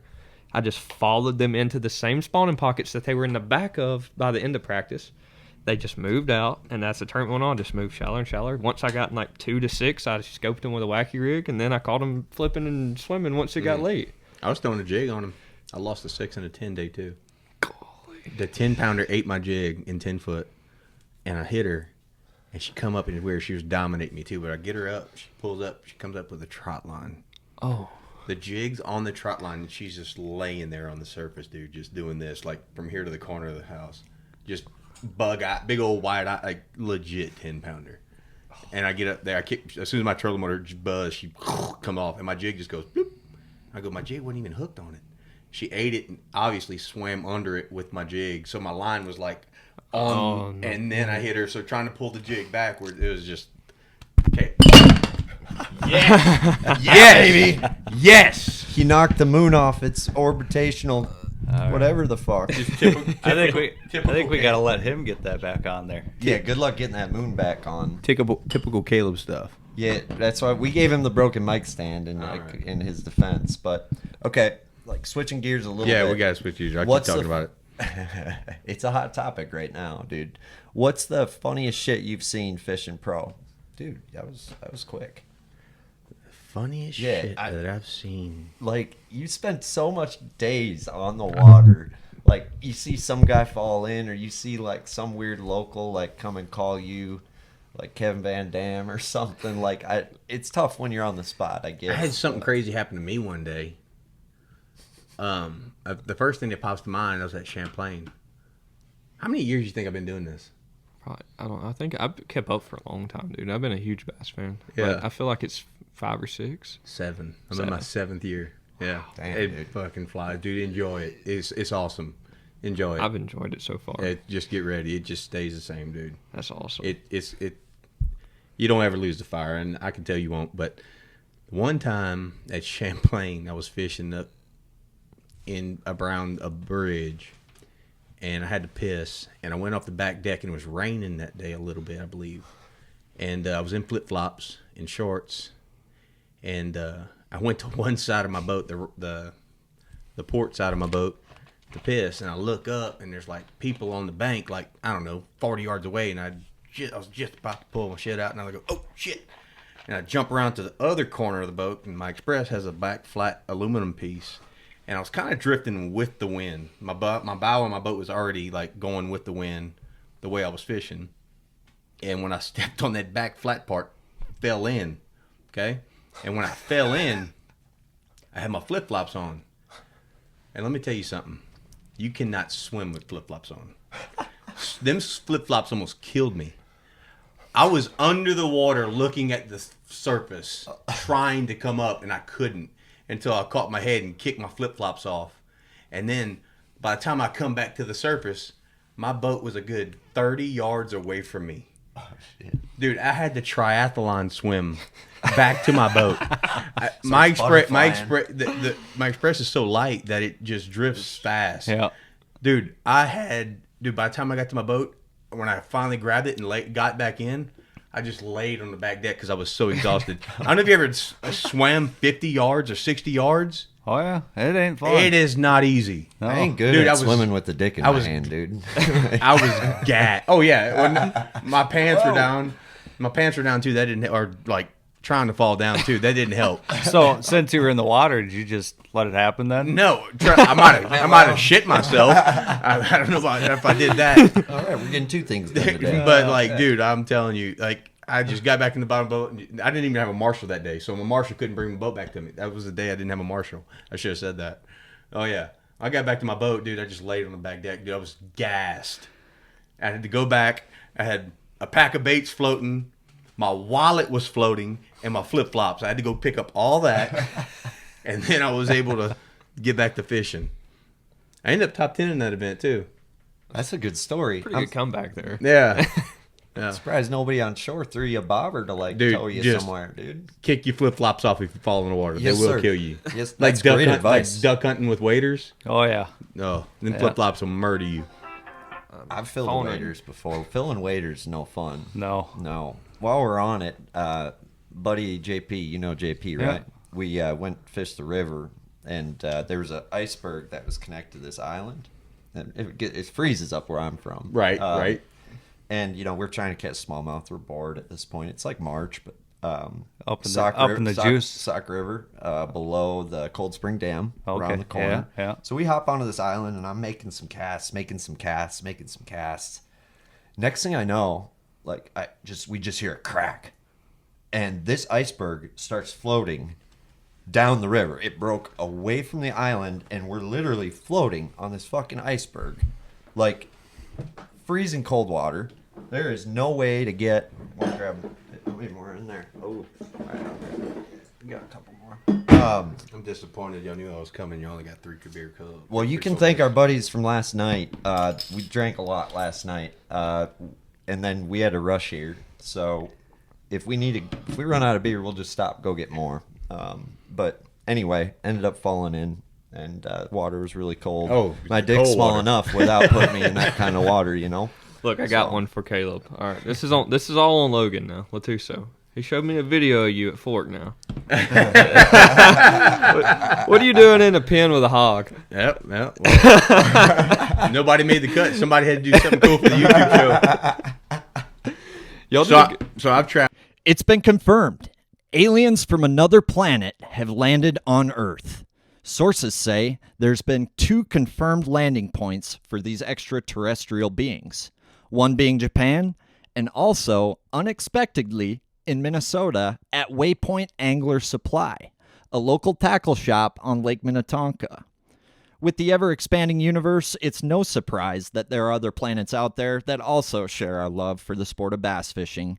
And to Earth's surprise, this latest visit came from extraterrestrial fishermen light years away and many innovations ahead when it comes to fishing equipment. Some hypothesize these beings came from the planet of Naboo, matching up with Mayan folklore dating back thousands of years with fishing equipment ahead of their time. It has been confirmed they left things never seen before by an Earth-born bass. Waypoint Angler Supply is the premier space station in the bass galaxy and has tackle that could previously only be found in Japan or the planet of Naboo. The Waypoint ship is full, but we don't know when the Basstronauts from Naboo will be back. So hurry in to Waypoint Angler Supply today and stock up on that Area 51 Planet of Naboo JDM good before your buddy is whooping that sweet ass of yours. Stop into their store on Lake Minnetonka or visit their website, waypointanglersupply.com. That's waypointanglersupply.com. For the month of May, use the code GALAXY0324 to save 20% on your next tackle binge. Hey guys, Aaron Teal here with Veselka Fishing and Customs here, and excited to talk to you about my new signature series rod, the Puppet Master. My number one confidence technique is by far offshore power finesse fishing, so we've spent a lot of time and a lot of years creating the perfect bottom contact power finesse rod, specifically designed to fish 3/8 to 3/4 ounce football jigs, tubes, swing heads, dragging a swim bait on the bottom, and any bait that you need to manipulate with your hand and land that fish. This rod is perfect for it. The big thing that we found that was an issue with other rods is they were either too crisp and sensitive, where they were too fast, or they weren't quite sensitive enough and they had the right action. So what Dane built with this rod is the most sensitive bottom contact rod I've ever held in my hands. But the big thing is, on a long cast, it's got the power to drive that hook home, but more importantly, it's got a parabolic action that's going to bend deep down in the rod to make sure that, let's say, football jig or goby tube isn't popping that smallmouth's mouth open and keeping that bait in the back of their head where it belongs, allowing you to have increased leverage and landing more bass. You're going to have to pry this rod from my cold dead hands. This is the Puppet Master. You can find it on veselkafishing.com or at Waypoint Angler Supply. Check them out. Trapped and caught, I don't know, 100, 150 hogs in my life. I've got into pens with them and caught them. I've always trapped and relocated them for people, and trapped and ran them with dogs and stabbed them a few times. And that's just, we were from around with a lot of hogs. So, Clay Powell, Lee's buddy, and guys that room where we're staying, we stayed at his place. He's living on a little land around Fork, and he's got a badass pen with a cell trap on it, and he had his feeder tied to it with a camera. And I don't know, about day 2, he got this one pig that goes in. I'm like, Lee, dude, we got to trap this pig and do something cool for the YouTube, man. It's going to be badass. Everybody's going to want to see that. And finally, Clay didn't want to trap it because there was another one that wouldn't go in there. Like, he had seen too many. Clay's trapped like 30 pigs at a time in this trap. Oh, yeah. Fork's overrun with pigs. That's crazy. And also got some big deer, dude. Really? He killed a 186 there this year, same property. That's on good deer. the back of Birch, the big creek up north. And finally we get drunk one night, and I said, dude, the first night we're cut, we're going to kill that pig. And I'm like, I'm going to get in there with it, and I'm going to stab it. And they were like, fuck you ain't. And I said, damn right I will.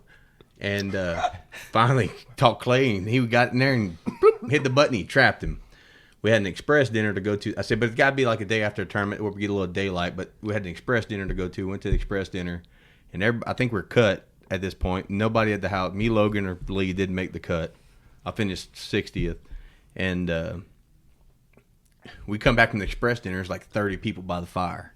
Everybody's drinking, talking. And I get back and they're like, all right, Caleb. Well, shit you were talking. Let's go kill this pig. They literally had to take 2 side-by-sides of people down to the pen. Somebody drove a vehicle down there. There was like 30 people around this pen, and I'm like, God damn, I can't bitch out now. That was a big one, dude. Dude, it was like a 225-pound boar. Oh, my God. And, dude, look, with all that going on around that pen, when I stepped foot in there, he knew I was in there, and he wanted a piece of my ass. Holy shit, dude. Wait. How big was the knife? Actually, it was this one. That one? I did it with this one here. It's not big enough, honestly, but it got the job done. Still some blood on it. Lee said, there's still blood on it, guaranteed. Yeah. That's fucking nuts. Lee said he's been to jail before. I stabbed him a few times and threw the knife away. He threw the evidence away. But, oh, man, it was, he wanted a piece of my ass, and he almost got me a couple times. So the game plan was to get a rope on him because, you know, the sows that I've caught, you know, you can normally, like, bull rush the sows, and I'll give them a good kick and, like, make them stumble, and I grab them by the back legs, and you can grab their ears. When you grab their ears, when they come after you, you reach around and grab their back legs, and you grab their back legs, you walk around like a wheelbarrow. You got, like, they're dead. Like, they can't turn around and bite you. Oh, yeah. Yeah. So I've done this a bunch, but I'm like, man, that's a big one. And this is. Oh, shit. Dude, he's trying to eat. You need to see You that. hear Lee in the background going, yes! He wanted it to eat me.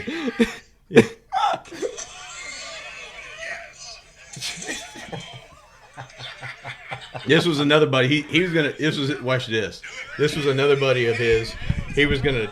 I can't show the camera this because we can get audio.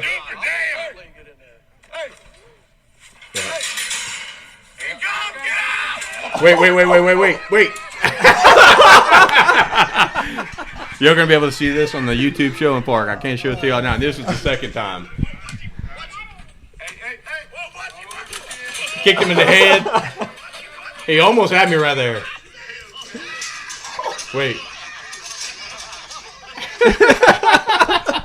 Dude, that's like, I went to a bullfight in Mexico once, dude, and the bull killed the guy. It was crazy. Oh, well. That's crazy, man. Dude, I've seen what those things do to dogs. I mean, if them... Oh, they tear them right up. Them cutters, the cutter's only that big. But if it gets inside of you, like if the heat gets to point into you, they do this thing where they lift their head, they will slice you that long. Yep. Like somebody just took a knife and just went... And they're good with it. Yeah, and they have a lot of So bacteria. the game on that plan thing, was to too. kick him in the head, knock him on his feet, and then bull rush him, grab his back legs. But I'm like, all right, we need a rope. And finally we got a rope on him, and then I was able to get him and stab him. This is way different than the hog hunting we used to do in college. Only kidding, ladies. Oh, man. Yep. No. Somebody had to do something cool for the YouTube. Y'all do a good job with it. No doubt. Y'all Dude. keep it You guys do a interesting for great job sure. with it. People dude. people want to see the realness, dude. Like, Oh, yeah. that, you know, politically correct stuff. And, like, just like what you're doing with your podcast here. And you ain't scared to let a cuss word fly. That's real, you know? Right. People want to see real. I feel like that. And, dude, I'm kind of getting to the point in my career where I'm not going to do anything, like, controversial or, like Not going to take your pants off on live? No, I'm not going to do that. I'm professional. I've always been professional, but people want to see what they do when they go to the lake. They're drinking beer. Right. They light a fire. They listen to music. They jam out. They talk with their buddies. They relax. Me, Logan, and Lee, we drink beer. But dude, when we get up next morning, ain't nobody slowing down. Like it's gassing. Like we work daylight till dark, like everybody It's else. wide open. Yeah, dude, it's sad to say, but like my mind goes 90 miles a minute. Like if I don't have a few beers, I don't sleep. I'm always, if I don't have beers, I'll go back in my boat at midnight and tinker. Like beer helps me sleep and gets my mind. And I will say this: I've had some of the best tournament days in my Elite Series career. Hurting, not overthinking shit. Just going out and just going fishing. Just going fishing. There's something to be said about that. Dude, it's. I wouldn't say it's a smart tactic to take, but it has paid off for the way I fish. Because if my weakness is I try to fish too fast. I bet it slowed you. Slowed I bet you down. Seminole last year, going into day 2 when you crushed them, I bet you were. That was one of them hurting days. Yeah, because I didn't have a good day. I didn't. Terrible. I had a terrible first That's what I'm day. saying, dude. I kept up with y'all forever. I love that, dude. Yeah. No, I got a newfound respect for you, dude. I don't think we ever got to talk, by the way. No. Nice to meet you, by the way, dude. You too, man. I'm going to get your number after this. We'll holler. But, yeah. No, I'm a dangerous man when I catch them early, too. Like, when I know I get paid, like when I know I got the fish in the box on day 2 to get paid, that's when I see my true potential come out. Like, I feel like, because, dude, I wish I can go back and just not feel like I'm fishing for a check. Oh, You know what I'm talking about. Absolutely. I mean, but you missed a bunch of it earlier. We've already kind of went over how I approach it, but I have a lot different perspective than a lot of people. Yeah. I don't even worry about what anybody else does. I just worry about me. I'm with you. Yeah, like That's if you're all you trying to can do. fight the battle of what whomever you're catching. If I'm worried about what you're catching, I'm not going to catch anything. That's right. It's you I'm and the fish. horrible at catching other people's fish. Oh, I can't do it. Yeah, I don't even try to do it. Dude, I'm probably the most like standoff guy. Like if they're catching them here, I want to go way over there. Right. Yep. Can't do that in Florida. No, you better get in the groove. It took me 3 years to figure that out. Dude, that Chobe deal seems like a fucking Dude. awful place to I go didn't- fish hey, a tournament. Look man. at last year's standing and tell me what I did. 98th place. You were away from everybody. That's You all of can't them, do it. dude. It's insane. But this can't do goes it. back to like what we talked about earlier. There's only certain sections of a lake that's fertile enough that holds population of fish. You can catch them. Right. In Florida, there's only so few. You have to be in those zones Well, they're going to nuke the other 80%. every time. Did you think we nuked them? Did you see what they did in April last year at Okeechobee? Don't tell me you didn't see. Oh, you're talking about the weights? Yes. Oh yeah, I saw that. I thought you were talking about something else. All frogging. Oh, that was They insane. were that catching them all frogging. What was it? 20 bags Over 30. Over 30. Jesus. Frogging. Yeah, you never seen those weights? Last year. Oh, Dude, yeah. I thought bass would. When I saw the later, I heard we were going to Florida later. I said, "There's no way they don't put us in Okeechobee after seeing that." Dude, I think we'd have the potential to blow out the fork weight on frogs. Oh, at Okeechobee. Billion views. Yeah, Like that would have been dumb. It's going to happen again this year. that's insane. I think they didn't get no rain. I think the water cleared up in a lot of areas. Like that whole north bank was clear. Yeah, and they just popping frog in holes and it's just. Now we're going. I like to, that. Harrison. You ever been? Oh yeah, bunch. You like it? Really? Yeah, I fished college for. That's where it was like our second home. Like Really? they're like, Yeah, oh, we need to wow, have man. another college tournament. Just book it at Harris Chain. I fished it. I've been there so many times. I fished it. Was it year before last we went? I think so. Yeah, we didn't go there 2 years ago. 2 years ago. No, I qualified there. It was our last open last year. Yeah, I went there and I said, dude, I'm not gonna mess myself up and try to hit different lakes. I'm gonna put all my practice in Griffin where I think it's going down. And the last day of practice, dude, there was this firefighter plane. The planes that come and scoop water Yeah. and go dump water on firefighters.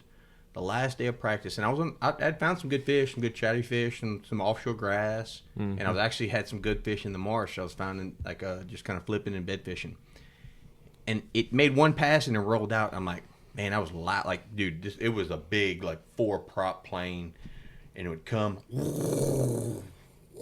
and just go dump water. day one, I put all 3 days of practicing Griffin, didn't practice anything else. Like I said, I'm going to concentrate on Griffin. I know it goes down there. Like I know I'll do good if I find them. And day one of the tournament, them jokers started at 8 o'clock and did not stop until the tournament was over with that plane. The whole boat would vibrate when they'd come. And they would scoop water and go dump it in the marsh, the stick marsh. 8 hours. If they went away for 30 minutes to go get gas. I didn't know they done that. They And pull then they from come back. Harris all the way to Stickmarsh? That ain't No. Oh, different. Griffin is where the stick marsh is. See, I was Not thinking Emerald Marsh. I was thinking Pond 13. The trolling motor only part of Harris. Yeah. Okay. That's My bad. it's the Emerald Marsh is what it's called. Okay, I'm sorry. Emerald. I It's was the thought- big marsh that's right My off the bad. side. No, There's I- a different okay. place called Stickmarsh. It's a floated orange That's grove. what I thought it was called. I don't You're- even Emerald. know. Emerald? Anyway, Emerald Marsh. So this plane, it fucked your shit Dude, up like bad. There was like 2 or 3 guys that caught him in there, but everybody else did not do good. Man. Dude, I've never done good in Griffin. yeah, so I'm going over there, and I'm not going to Griffin because we can't. Well, yeah, I'm not going anyway. Well, So. I think the locks broke. I Yeah. saw that's right. I thought they backed it up where you make it go, but I'm not going either way. I could care less. Yeah. Dude, that And then place is tough. yeah, I like grinders. Did you see the weights down there this past week? No. 51 pounds won 3 days. 47 was third. Toyota Series. Dude, I feel like that place gets hammered. They had a Fishers and Men Championship the week before, 200 boats. Then they had the Toyota Series. I'm sure there's something down there this week. Well, and there's no grass from And what there's no people are grass. telling me. Yeah. There's so, no like, grass? No, I mean, No, well, like- there's no grass in Harris. There hasn't been in forever. It's all dirty. Yeah. Like, I mean, I'm just saying. And then you got the Apopka Canal. I mean, the Apopka lock that works. Flip 3 a quarter. boats. Flip a quarter if you can get in and get out. It's been broken, but it's only 3 boats at a time. So, like, you could go to the Apopka. There was people in the open that were having trouble getting back because they would get stuck. Like, it wouldn't work. And they're like, I we got to can't- get it worked on. I can't chance that. No, I'm not either. I never have. That's a dice And roll. Apopka's the best. It still is. That because people can't get in and go take fish out of it. I mean, and the people, obviously they still catch them over there, people that risk it, but I'm not going. Never have. That's it's gonna be an interesting lake. It's gonna be an interesting tournament. Yeah, we're going that time we've never been either, so I do like that. it's post-spawn. I do like that. It'd be a little windblown shad grass deal. Yeah, they should be biting, I would think. If they're going to. I mean, they should be shad spawn when we go. White swim jig. Yeah, that's what I'm talking about. I got a question for you guys. You mentioned like the realness, right? And it's kind of weird sport. It's kind of like good old boys, and it seems like there's like fishing seems to be behind other sports. Like if you watch a hockey game, that coach is laying more F-bombs than any other person in the building, and they're showing it, and it's like, what is it about fishing and why it has to be something with sponsors, but like if we've learned anything though, like people being real elevates That's what gets the person's viewership profile, which elevates those sponsors. So Yeah. like what's going on there, man? Like, I mean, look, Matt Robinson's the guy that's riding that train more than anybody. He's pressing it. That's who he is. I'm not saying he puts on for anybody. That's who he is, and he's not afraid to show it. And he's getting people love him. You either love him or you hate him, and he don't care what anybody thinks about him. And it's getting to the point where I think that's what our viewers, our people, fishing people want to see. Well, I think that's who most of us are. Yeah, exactly. I mean, and I'm not saying everybody's like that. No, But, you got to be yourself. If I drop a curse word just out of frustration, I'm not gonna do it on camera. I'm not talking about doing anything like that. But I try my best not to curse. But if I just drinking beer, but like people want to see that, they want to see real. Right. They want to feel related to the guys that they look up to us. We made it to a level where guys follow us, and they want to, dude, we're just like them guys. Like, Well, it's like you Dude, said that's earlier, and like I told him earlier, like, I'm nobody different. I put my pants on like every person that's here. absolutely. and Brian. And I still go home and work and all that, and that's just who I am. Like, that's what I want to be. I promised myself when I qualified I would not change because Don't, somebody boss. wanted me to. Don't, I wanted boss. to be me, That's it. and that's who I'm going to be. Yep. Yeah, you ain't Matt Robertson. No, but You're I'm Wesley- Wesley Gore. you're That's Wesley who I'm Gore. going to be. That's right. Be Wesley Gore. That's who I and am. you will have people respect you and come up to you and shake your hand and say, dude, I'm a big fan every time. I mean, and that's who I'm going to be. That's I like it. you can, and I see stuff. Let me cheers that. Cheers that Mountain Dew. And that's Oh, I left you hanging. I'm sorry. You did. I forgive you. that's who I'm going to be, regardless. See, I see how it changes people, and I'm going to be the same person on and off camera every time. I'm not that guy. Do you see guys like pressured to not be themselves? Like, do you see a lot of that? Where Yes. yeah. Yes. I can't. I'm not gonna. I'm No, not man, no, I didn't ask who. But like, I've seen guys where they want a beer, but they're like, "Oh, I can't drink a beer around here," but they want one. I'm I like, just not going to get one. You're good. I'm gonna drink a beer. You know. Sounds pretty good. You know. Our life in a bottle. I'll pop a beer at the weigh-in. You know, and that might be frowned upon. That some kids might see me drinking a beer, but like, their dad's drinking a beer. Oh, for sure. Yeah. Guaranteed. Yeah. I'm not, I might have one beer. I'm not going to drive drunk or nothing like that. I'm just going to have one beer and just relax. And that's just, people want to see real. I appreciate that. And that was the hardest thing about this podcast is like putting myself out there like that, Yeah. It's like, you're scared about, am I gonna, and I haven't got nothing, dude. Since Yeah. I put this You're out, not I haven't going got to. one bad not message, going and we've said some shit. You're not going to, dude. So, No, like, don't be afraid to put yourself out there. Don't be afraid to, like, be who you are. And it's guys like you, like, that, like, teach people that that's okay. That's right. So, That's right. No, I mean- like I've always that's why I enjoy what y'all put out because it's Yeah. real. Heck Like yeah. I'm 23, like I still looked up to what y'all did. Usually, 23. obviously, yeah, Logan and all that. Like he's new to it, so he's in the clique. But like you and Lee, that's why I said y'all do a good job. It's real. Yeah, I like that, man. I mean, I still like. You know what I'm gonna do when y'all post it? I'll watch it. Yeah, And it's yeah. because I'm an Elite Series guy. And it doesn't you a change fan. Exactly. You're not too proud. No. Don't ever change that. No. I'll never. That's one thing. That's a great point, dude. Never be too proud to feel like you're too big to do something. Absolutely. If I, Even 10 years down the road, if you're an elite guy, always and holding true to yourself. Be Wesley Gore, the whole time. and don't ever be too proud to walk past a kid, shake his hand. Oh, absolutely. What's up, buddy? You know what I'm saying, dude? They look up to us like big time, And dude, I'll never get away from. I have kids, so I'm like, when I see a kid, I try to put on for them. Give them a pack of baits, dude. Make their world. I agree. And dude, you don't know how many times I've just given somebody a pack of missile baits just because I had them in the boat. They come up, hi, how you doing? Can you sign this? Yeah. Here, buddy, take a spinner bait. Just Oh, absolutely. one bait, dude. Changes 5 it. years Yeah. later, Dude, they'll meet you at a classic and be like, "You gave us a spinner bait 7 years ago." I used to be that person, Caleb. I- I know that. Yes, I know how they feel, and I don't want that to ever be taken away because it's special. no doubt. I mean, that's why I'm here. That's doubt. why I wanted to Dude, do you- this. you It's had to because show. of people like you and Lee that's done it. That's why I wanted to do this. Heck yeah, man. I love that. yeah. Well, That's why we do it. Yeah, exactly. And I'm gonna probably make some people. I'm gonna piss some people off. I love but it. I'm gonna tell you this. I love it. That's There's not a the lot people of you want as people. fans. There's a lot of people. No, it's not audience. It's gonna be anglers that they're too big for themselves to ask for help. Absolutely. I'll never, because you know what? There's stuff he's better than me at, and there's things that I'm better than him at. Yeah. I'll admit to it. And if I need help, you know what? I If ain't he's afraid. willing to do it, I'll go ask him Absolutely. to help me. I'll never be that person that's I'm not gonna do it. I will say this right now on camera, dude. If there's ever anything you need, No. don't be afraid to call me. That's the same thing. I If appreciate it. if you need a contact of a company, I'm gonna tell you this right now. I'll tell you this story real quick. Mark Daniels Jr. I'll never forget it. My first year, and I always make it a point. I made it through the nation. Yeah.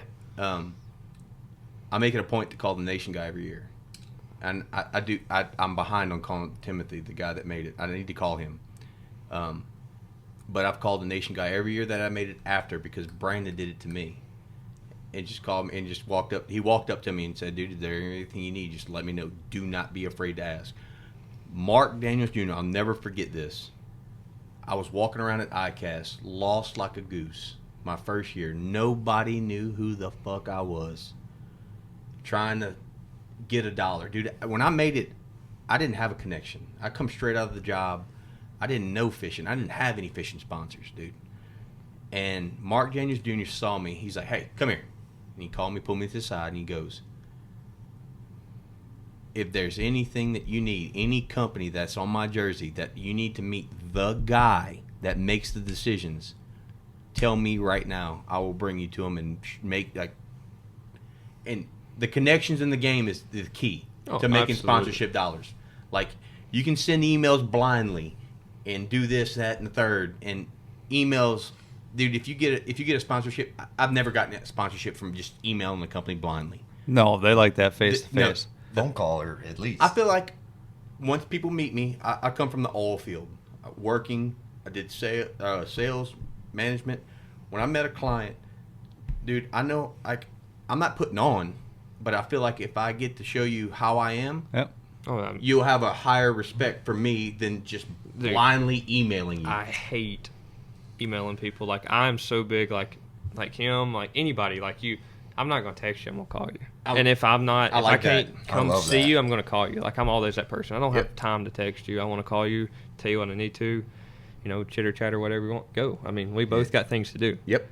Obviously, and like, I've always been big on meeting people. Like, a man's handshake is as good as a contract. Everything. No, that's the way I grew up.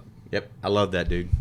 I mean, that's the way I was raised. We weren't raised much different, and I think we were all raised in different parts of the country. Yeah. But my mom, please, thank you, sir, ma'am. Yeah, I'd go to my friend's house and I'd be like, sir and ma'am, and they'd be like, what the fuck are you calling me?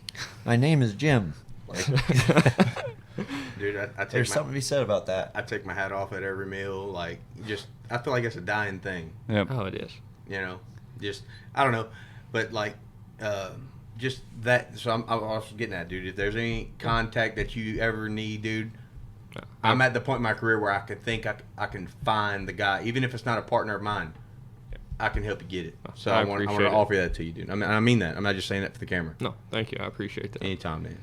Are the stakes so high now to get there that it's almost like, well, we're seeing it. We talked about it with him before you got here with like some of the cheating rumors and stuff. Like, when you put stakes that high, getting to the elites, it seems like people, when you put greed and stuff, like, I was not raised that way. I value my sleep at night more than anything. But I guess, what have you noticed with that? And I guess, is there a lot of inner chatter about some of that stuff? About cheating going on? Well, just about guys not going about it the right way and getting to the place that is sacred, by the wrong means. Ooh, you trying to get me in some trouble. I will say this.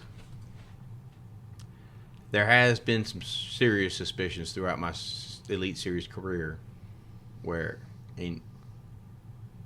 of guys pushing the limits of how the rule's written.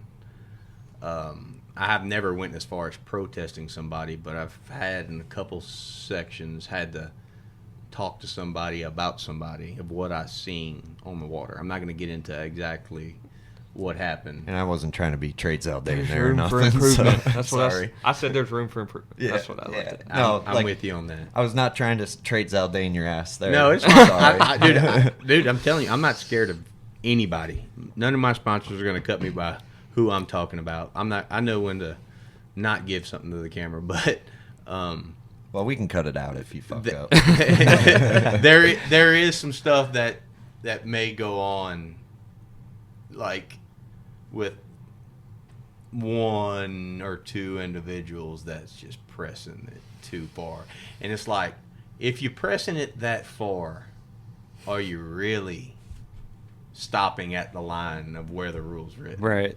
So, man, yeah. Do I doubt it goes on? Dude, I'm deathly afraid of being the guy that has to fail a polygraph. And I'm the guy that's tainted for obtaining information or being that. Having that attached to I you. work too damn hard to fucking be here. Yeah. I work too damn hard to stay here. I'm not going to let myself mess up by asking you a question about a lake that we're going to. So the way the rule's written, like, you can't solicit information for a place that we're going to help you catch bass. Or however, that's probably the easiest way to say it. So what happens a lot, and you can attest to this, you'll be going to a lake and a local will walk up to you, man, I'm catching him on a chatterbait. Spilling his guts. But that's fine as long as you tell them, hey, man, I can't get no information. I've done my job. I didn't ask you to solicit, meaning you can't ask. And you know, some guys will be making social media posts, and then it's public knowledge. Yeah, well, That type of thing. Yeah. The tough spot is what I've noticed, like with people that are on the lake, like they're not trying to come out there and help you. They're just talking, etc. But it puts you in a bad spot because you look like an ass because you're like, I can't. Whoa, stop! Like, quit talking. You know, because I haven't found a good way to handle that. Like, Okay, and so- I've seen that because I'm like, look, I'm sorry, but I can't take any information. that's And that's the all best- you can say. And that's they're the- like, well, I wasn't going to tell you nothing. Well, I'm not trying to be an ass. I'm just telling you, like, you're going to get me in trouble. Yeah, some guys just let them talk. No, but you know the way the rule's written, if they're talking to another person and you overhear it, it's technically not illegal. But Oh my I will God. still say to this day, hey man, you can't tell me anything. And if I was to be hooked up to a polygraph, then I passed it. Now, dude, I've walked away from conversations of people talking. Like, I'm not gonna be that guy. I will never. But I've had the situations like you said, Yep. and dude, all I say.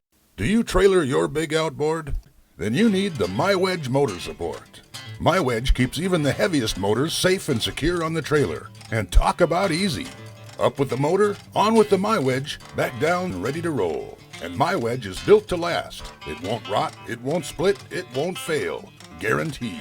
Pop on MyWedge centering clips for lateral stability and you're good to go. MyWedge, security in a snap. To order yours, go to mywedge.com. Supreme Lurico introduces a revolution in bass fishing with our triumphant trio, the Supreme Slug, Lil Slug, and Slaw. Leading the charge is the Supreme Slug, a legend revived after 2 decades. Its unique shape and built-in hook slot redefine tactical brilliance on the water, giving you an edge like never before.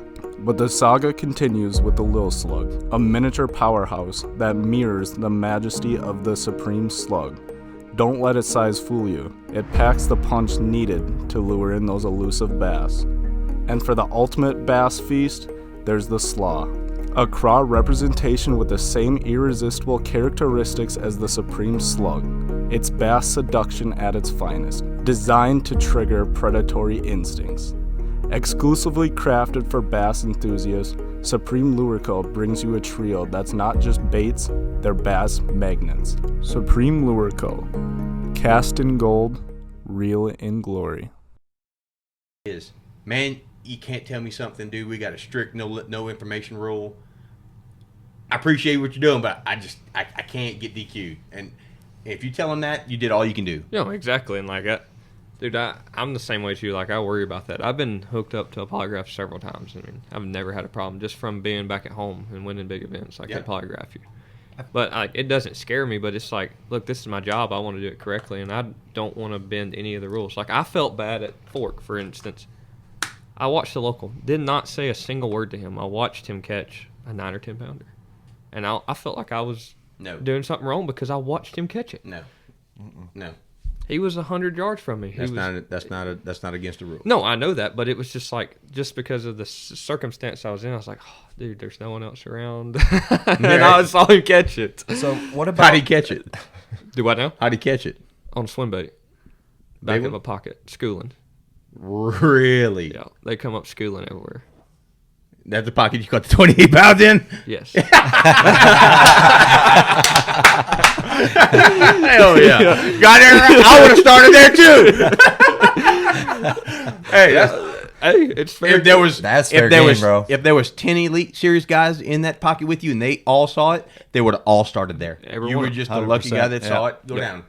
Hey, That's the way it is. That's That's called the- being observant. Oh, absolutely. line. I My wouldn't head's even- on the swivel in practice, son. You gotta be.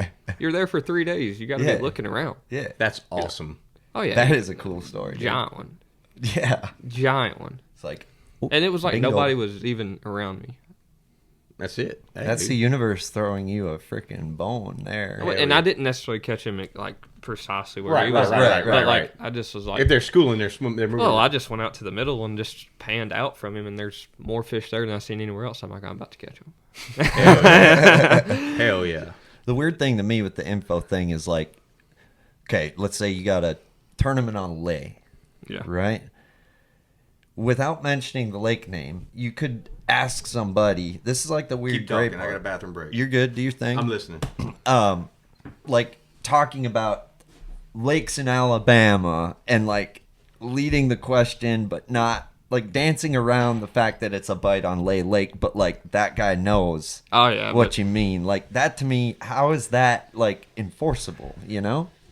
I just completely avoid the situation Yeah, altogether. I get that you do, but it's so easy and the temptation's got to be so bad for these guys. I don't know. I would feel just in general knowing what I was doing in that circumstance that I would think I was cheating. Totally, but I mean, these guys are getting their butts kicked by Wesley Gore and all these young guys, and like their backs against the wall, and they're like, man, that's crazy. What size jig head do you typically use for spotted bass in Alabama? And you know, like there's a lot of weird ways to push that. That rule is so hard to enforce, and no, it's the only way to do it is with a polygraph. We were talking to Brian New yesterday, and he's like, what do you say? Deathly afraid of polygraphs, even if he's, you know. So a polygraph. I've been like you said, I've been hooked up on polygraphs before, and you get nervous in general. But the guys giving the polygraphs can read through that. That's why they ask you a series of questions before. Yeah. With whatever nerve you have gone being hooked up to it, they will ask you a question to intentionally lie, intentionally tell the truth. Then when they see that reading, they can tell that no matter what nerves are going on, they'll know if you're lying. Huh. It's pretty intense. I've been on several different ones. I've been on the new ones that are like really technology savvy. Whoa, that was bad there. You're good, man. You're good. But like where they like read it on the computer, and I've been on one that I think I had to put a pencil in and tear the piece of paper off to read it before. The old ones. Oh, really? Oh, boy. Yeah. It still hooks up to you, but it's a papergraph one. Yeah. Damn. You guys ever seen like an old papergraph? I haven't.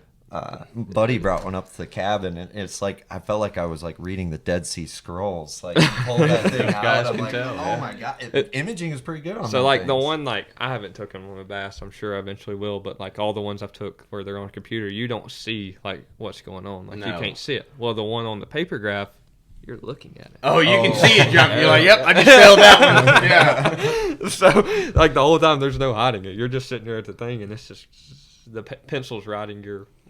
Right. Your emotions. Right. Of what you're feeling. Watching the stock market. Exactly. Up and down, baby.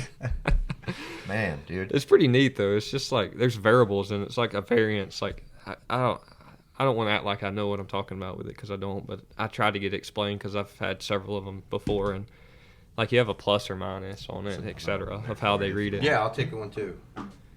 How many are left in there? This last one, it's Caleb's. Yes, it is. Man, yes, please. I appreciate Put it. Put it away. You don't mind. You didn't let me buy you a beer last night. That's the least I can do. We'll go get more. You're going to have more. Oh, yeah. Oh, yeah. Oh, yeah. I mean, it's a pretty neat thing, but I'm glad they do police it. I mean, and that's the only way to do it. You know, that SD card thing, the POV camera, like I read that and I got one, and I didn't even realize that was such a big deal, but it's actually a good thing to have that camera. It is a good thing. You know, I'm kind of against that. I mean, the Marshall program really, really took a fall when MLF split. You know, a lot of those guys committed to do that went with the big names to try to be absolutely weighers there, and we had. I mean, dude, there was a lot of repeat Marshalls guys that were just serious diehard fans that liked to ride with elites. I mean, there was never.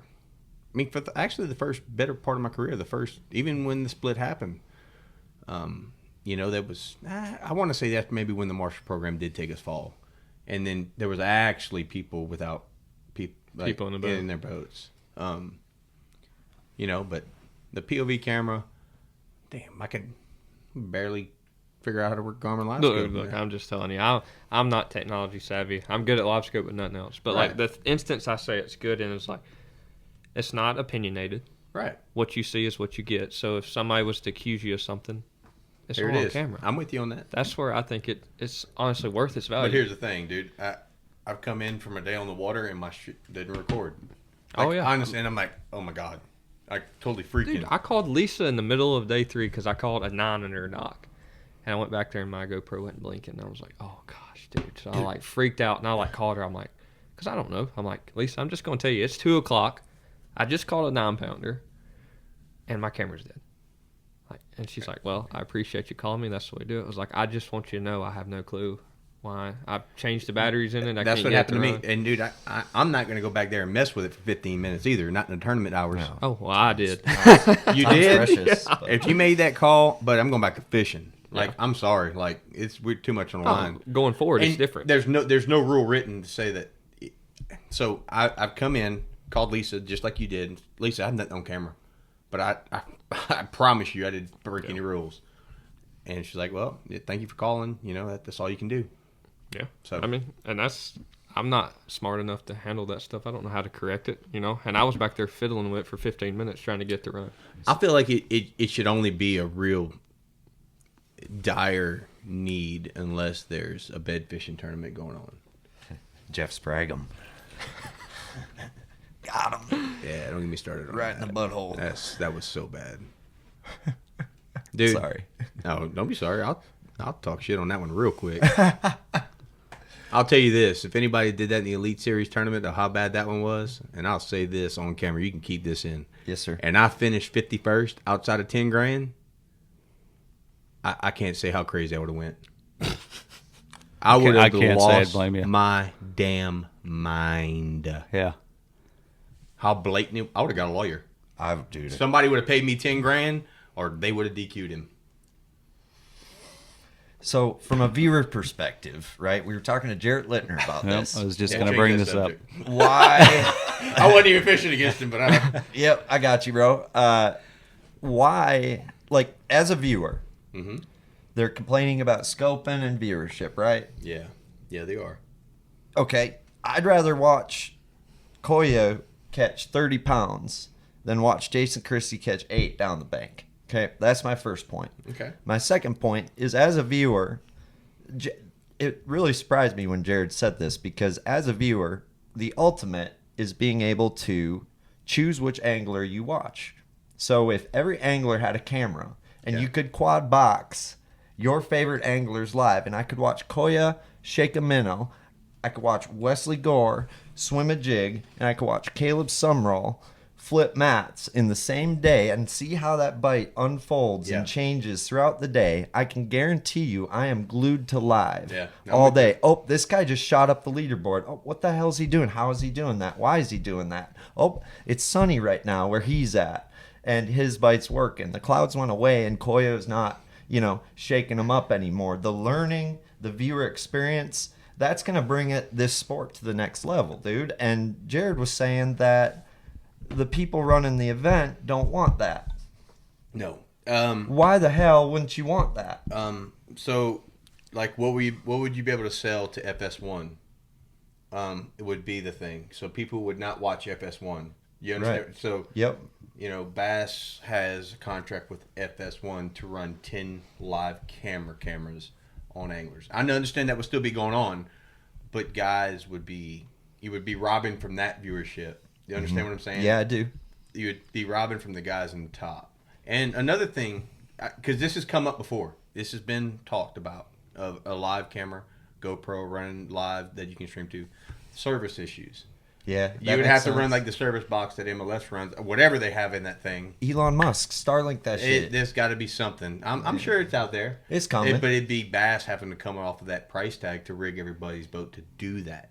But what I'm saying is... They would, but Bass right now would be able to, they would expect us to pay for it right now. See, I'd make the viewership right now, we get to watch for free, but if you gave me that kind of experience, I'd pay $30 to $50 a month to watch that. Hey. So, and I bet I'm not the only crackhead that would. No. I like that a So lot. how does that not, I feel like that It even accounts so, for that a little bit. The cell service thing is what definitely It will makes come into things play. challenging. But you right? would say, you would like maybe see, okay, this one angler you selected is Yeah, service unavailable. It's 20 anglers you don't get to watch. Oops. Yeah. Oh well. Right now you only get to watch 10.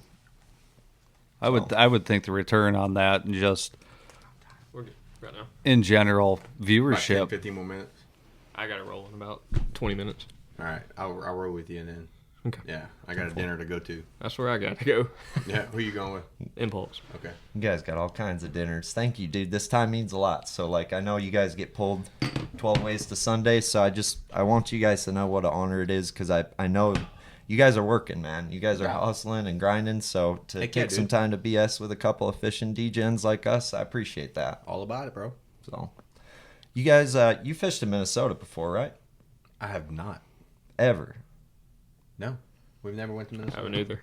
I was telling him this last night. Minnetonka and Mille Lacs is in Minnesota, huh? Yeah. Yeah, I didn't go there. One of my dream podcast episodes to record is to get him and Lee Livesey in an ice house, jigging smallmouth through the ice, Can't move around enough. I drinking don't know. bush lights. I don't know how I'm going to be able to do it. Bush lights. That's We how. better be on a serious school catching some meat. Well, they don't move. They're called wintering smallmouth. They ain't going nowhere. It's fishing a barrel. It's just there's bite windows. So We might eat a couple. We might fry a couple. if we get a few little ones or some walleyes, some walleyes taste good. You ain't never had good fish till you had fried smallmouth. Well, here's what I do know. They ain't that good, dude. Shit. Really? Cold Let me water fry 'em up. smallmouth? I'll let Louisiana you fry 'em up. style. I'll eat your Louisiana. You put them in gumbo? I should not be a professional bass fisherman saying this on the camera. That is like, I cannot believe this. I'm gonna give some up north people a heart attack. I've only done it like once, and it was some smaller ones. All them fans you just gained. Oh yeah, I'm sure. So- Dude, wait till you go to Ontario and see what they do. Oh yeah, I've got a horror story. I've told. A leech boat pulled up on you. Oh no, I got one. Just finish yours and I'll tell you my horror story. Just wait till the leech boat pulls up on you, and they start after you like in the current, and you start drifting, and you like not getting shit to bite, and this big old diesel engine Jaws boat pulls up, and they start throwing literally split shot leeches on the drift you just made 30 times, and start ripping 5-pounders. It sounds like Mille Lacs, And dude. never throwing one back. Really? What? Never No. throwing one back. We talking 4 or 5 pounders? We're talking 5 to 6 pounders on a pegboard. Look, dude, I didn't realize what I had. So at the Open last year, I've caught some small walleye, whatever, and we've always cooked them and ate. Well, St. Lawrence and Open, I caught one, 34-incher. That's It's a good. big one. That's a good baking fish. I ain't trying to. I filleted him. I'm not trying to one up you. That's some mercury. You got some merc in you, bud. I got another. Well, I picture. didn't know what the deal was with it, and then I told some of my buddies that from up there, and they're like, "You ate that?" I didn't know the difference. I'm a little mushy. Wait, I'm about to show you a picture. Probably- I'm not trying to one up you. Oh no, I don't care. That's the only big one I've ever caught, and I didn't know it was like a gold star. Not to like. I bet you 90% of see how people big up that north boot is? have You see how never big- caught one over 30. Is that Arapaima? You see how big that boot is? Yeah. 13 boot. Oh.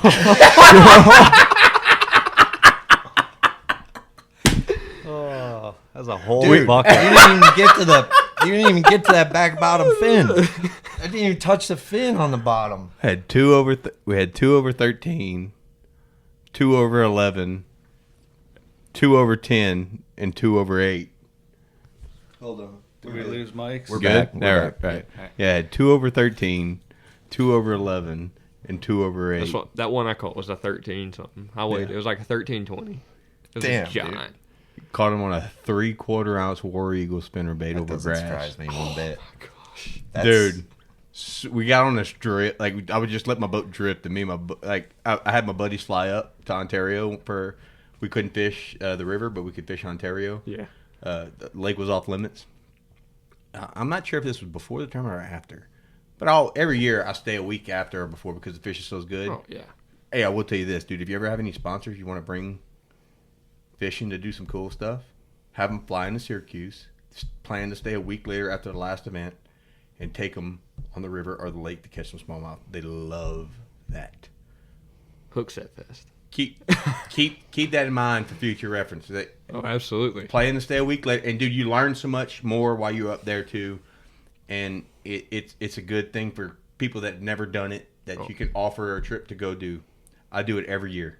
And it's not super tough fishing. No, and it's cool weather. You're in a hoodie. You're not coming back to 95-degree heat, 100-degree heat. But we got on a rip, me and some buddies, and we were just drinking beer and just throwing a 3/4 ounce War Eagle, just tickling it over grass and just, dude, I couldn't close my live well lids.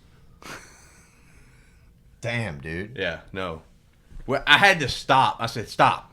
I got to Google the limit. I had to look up the limit. And That's what I did. I didn't know if there was like an over-under on it, like what you could keep. There's a slot in a lot of places. I will say I will never keep the big ones again. No, I wouldn't either. No, I wasn't impressed. Worst walleye you ever tasted, I bet. No, it just it's just You got to bake them. you would have to. So if looking back, the meat was still white and good, but I would going back. I would have to fillet the fillets. How did you do them? I would like cube them up in nuggets about that big, and then fry them? And then deep fry that. Yeah. You got to bake them in the oven. Yeah, they were. The big one was mushy. Let's say you said that it was. It sounded mushy, and you have my deep fried fish. You won't want to eat anything else. Oh no, I'm all for deep fried, but them big thick fillets like that, you put them in a pan with some butter, some lemon pepper on it. Mm-hmm. Yeah, you bake them for a little while. We caught some at Oneida that were like 15 and a half or whatever. I don't forget. Yeah, them 18 inches. Yeah, money. Oneida has the perfect size walleye. We caught them all on spook. Spook? Oh, I caught them on jerkbait. I never caught them on spook. That's over awesome. the grass. Yeah, dude, you catch 4-pound smallmouth or 3.5 pounder. 4 pounders are giant. 3.5 pounder, then you catch like a 17-inch walleye. Man, I grew up fishing walleyes. That's what got me into bass fishing. Really? And when I first started getting into bass fishing, when throwing topwaters, you'd catch walleyes every now and then topwater, and it went against everything that I knew growing up. I never caught a walleye on topwater. That'd be pretty cool. They crush it. And they absolutely crush it. It's so weird the way they do it too. The way they eat it, it's completely different. I would love to see it. I never did Their favorite thing's a Chad shad. I tried to catch a bass on a Chad shad all summer. All I could catch was a giant walleye, dude. They come unglued for a Chad shad. I told some pro walleye guys. The original one or the Spro one? The Spro one. I ain't that cool. I got a funny story about the guys that ran to buy the freaking original Chad shads yesterday. Yeah. Did you hear that story? No. They about busted the door down. I think they ran over a kid, sent a kid to the hospital, I heard. Like, actually? It was like, I haven't confirmed that, but I heard from one person that they ran over a kid, had to take him to the hospital. Really? That's a bait. Dude, I was in the hall. Kill for that. I was in the hall, and I mean, this is the guy that's making the original, the guy that... KGB. The KGB. He was making his wooden ones, and a swim bait underground maybe, or I don't know. Okay. But I was in the hall walking to find my express guys, and 30 guys come death sprinting down the hall. Right when the doors open, when they let the light... Dude, I thought there was a shooting or something. Like, do I need to start running too? One old boy drops like a bank billfold, and like $3,000 and $100 bills fall on the ground. This cat is gone. I can't see him. I start picking it up, and another guy starts picking it up, and I think it was one of his people. And I'm just like walking down the hall with like $1,000 cash. And I'm like, all $100 bills. I'm like, I mean, I'm not gonna be that guy. I'm like, I need some good juju on me. Yeah. Right? Yeah. And he comes back and he grabs the money from the first guy and just starts walking. Like, didn't even count it. And I'm like, hey, dude, you want this too? And he's like, yeah. And he grabbed it and he just walked off. I'm like, what the fuck? What the fuck? If I'd have known they ran over a kid, I might have kept it. Like that's like fish. And I'm not saying that's fish that takes the crackhead to the whole new level. I'm not saying that's true. I can't. Don't fact check me on that. But that's what I heard from one person, is that they ran over a kid and sent him to the hospital. That's crazy. It's funny because to go buy a swim bait before it's sold out. I'm not like a big swim bait person. So no. Crazy, when they put them things for sale on the Swim Bait Universe or any of those pages, you can tell in the comments those guys that are after them swim baits are. They're nuts, dude. They jerk off to them things, dude. Yeah. To pay $1,000 for a hard body bait. One guy I bought. don't think I could. One guy bought 10 of them, $160 a piece. Damn, that's ridiculous. I'd have to put it on still leader to throw it. Yeah, I'm going swimming for it. We got them pike up where we're from. Yeah, you can't throw that. I wouldn't even throw it. If I bought something that expensive, I couldn't throw it. Yeah, Matt Robertson had a good story last year. He lost like $1,000 glide bait, Hinkle shad or something. It was like probably a hinkle. He lost it and like went swimming for it, couldn't find it. Came back with a cast net. Matt Robinson cannot throw a cast net. I can throw a cast net, but Matt Robinson cannot throw a cast net. It's like he was just basically throwing it and dragging it. He ended up getting it back though.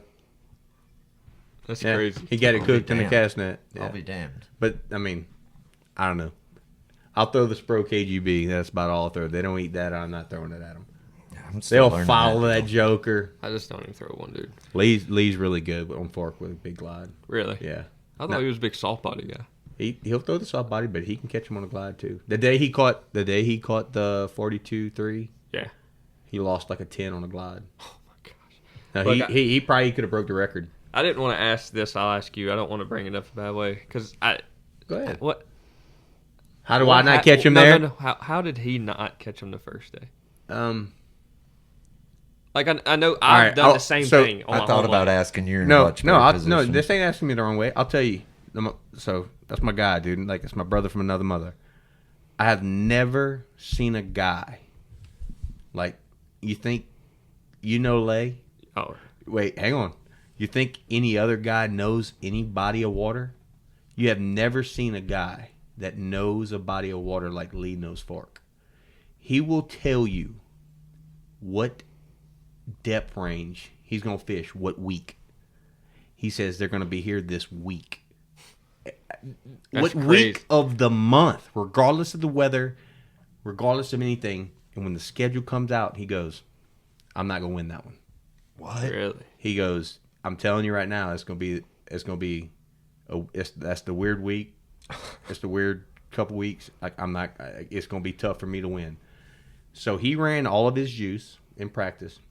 The shell bed points, the stuff that he's guided on and caught 40-pound bags multiple times, and the same stuff he's won on.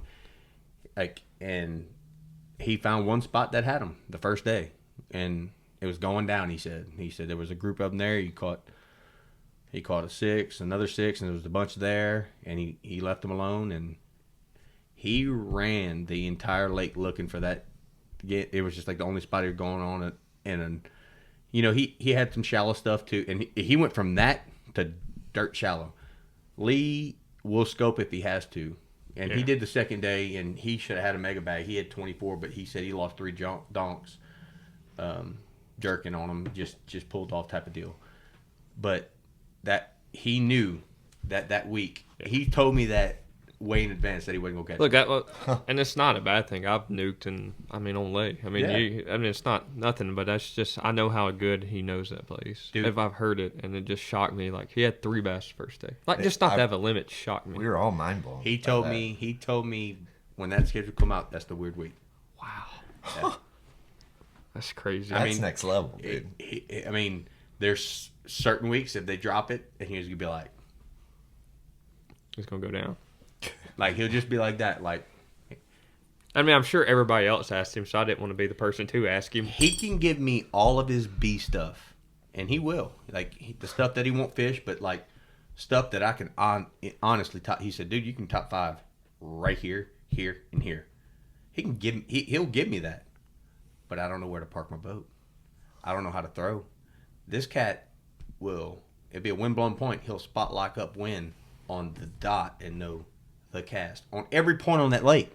He knows every. It's a small lake, but Oh yeah, he knows the cast to make on every angle, so they're all. It's a slot lake, so these fish do the same thing everywhere. Like it's not like it's people are killing them, or eating them or taking them out and killing them. These fish are they're repetitive. They do the same things, And dude, I've never seen another guy know a lake like he knows that one, dude. no, that's impressive. I was shocked. I was so shocked. Yeah, and I didn't want to ask him because I know a million other people did. You could have. He's cool. He'd tell you like, dude, it just wasn't the week. And I will tell you this too, and he'll tell you too. He's like, with scope, it's erasing all the home field advantage. Yeah, I agree with that. I think that's how scope has leveled the playing field. Unless there's current involved. They're pulling. So like, if we were to have a river tournament, like say St. Lawrence, and it would be river only, scope wouldn't play. Current's too fast. I'll use this for instance. They hug the bottom too tight. It's hard to do it. Yeah. The time of year y'all went to lay last year, it was almost irrelevant. Irrelevant. Yeah, the they scope. did play a whole lot. You could not win. I did. I caught 10 pounds down like the first day. Yep, that's what you're gonna catch. And I knew I shouldn't have done that. And I stayed by the ramp, and I caught 14. Yep. And should have had 20. Yeah, that place is.